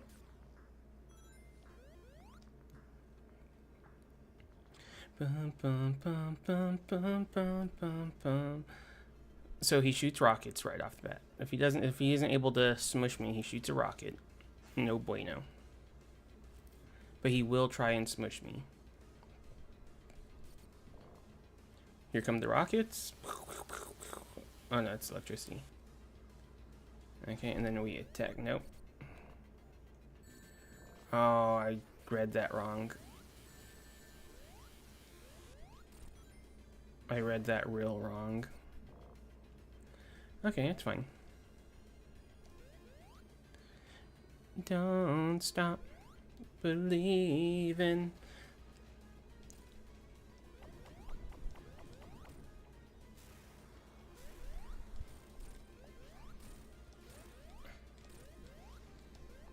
Hey, get got, nerd. Bwomp, bwomp, bwomp, bwomp, bwomp. Electricity. Now rockets? Nope.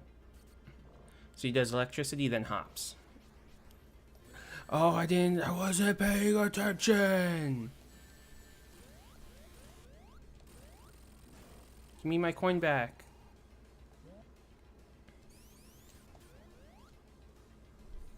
Can I have a coin, please?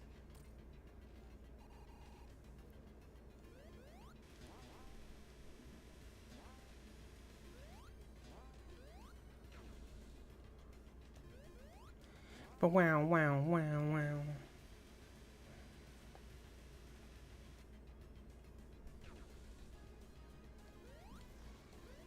Yeah, that's what I thought, nerdo. I don't got no coins. Okay, there's the electric. It's electric. And then he bounces. Then he shoots missiles. And he electrics, and then you pop him.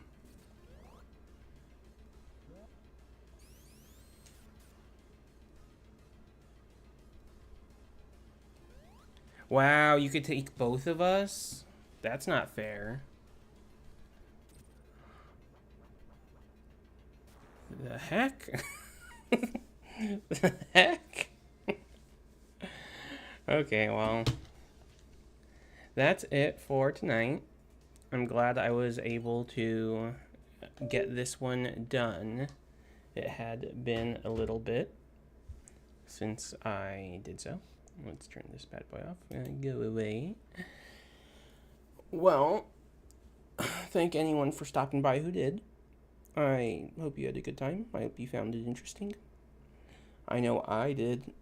It's really cool to see a whole non-partisan thing going on, along with the people being interviewed or the people being questioned actually wanting to be there and trying to work with everything. So that was actually one of the coolest hearings that I think I've sat through so far. Big thumbs up for that. That is it for tonight. I will try and stream tomorrow. No promises, but probably we'll do some more, what was it? Chained Echoes. I think it's really fun. Good game. But yeah, that's it. Thank you all for stopping by. And you have a good night. Bye. Bye-bye. Bye.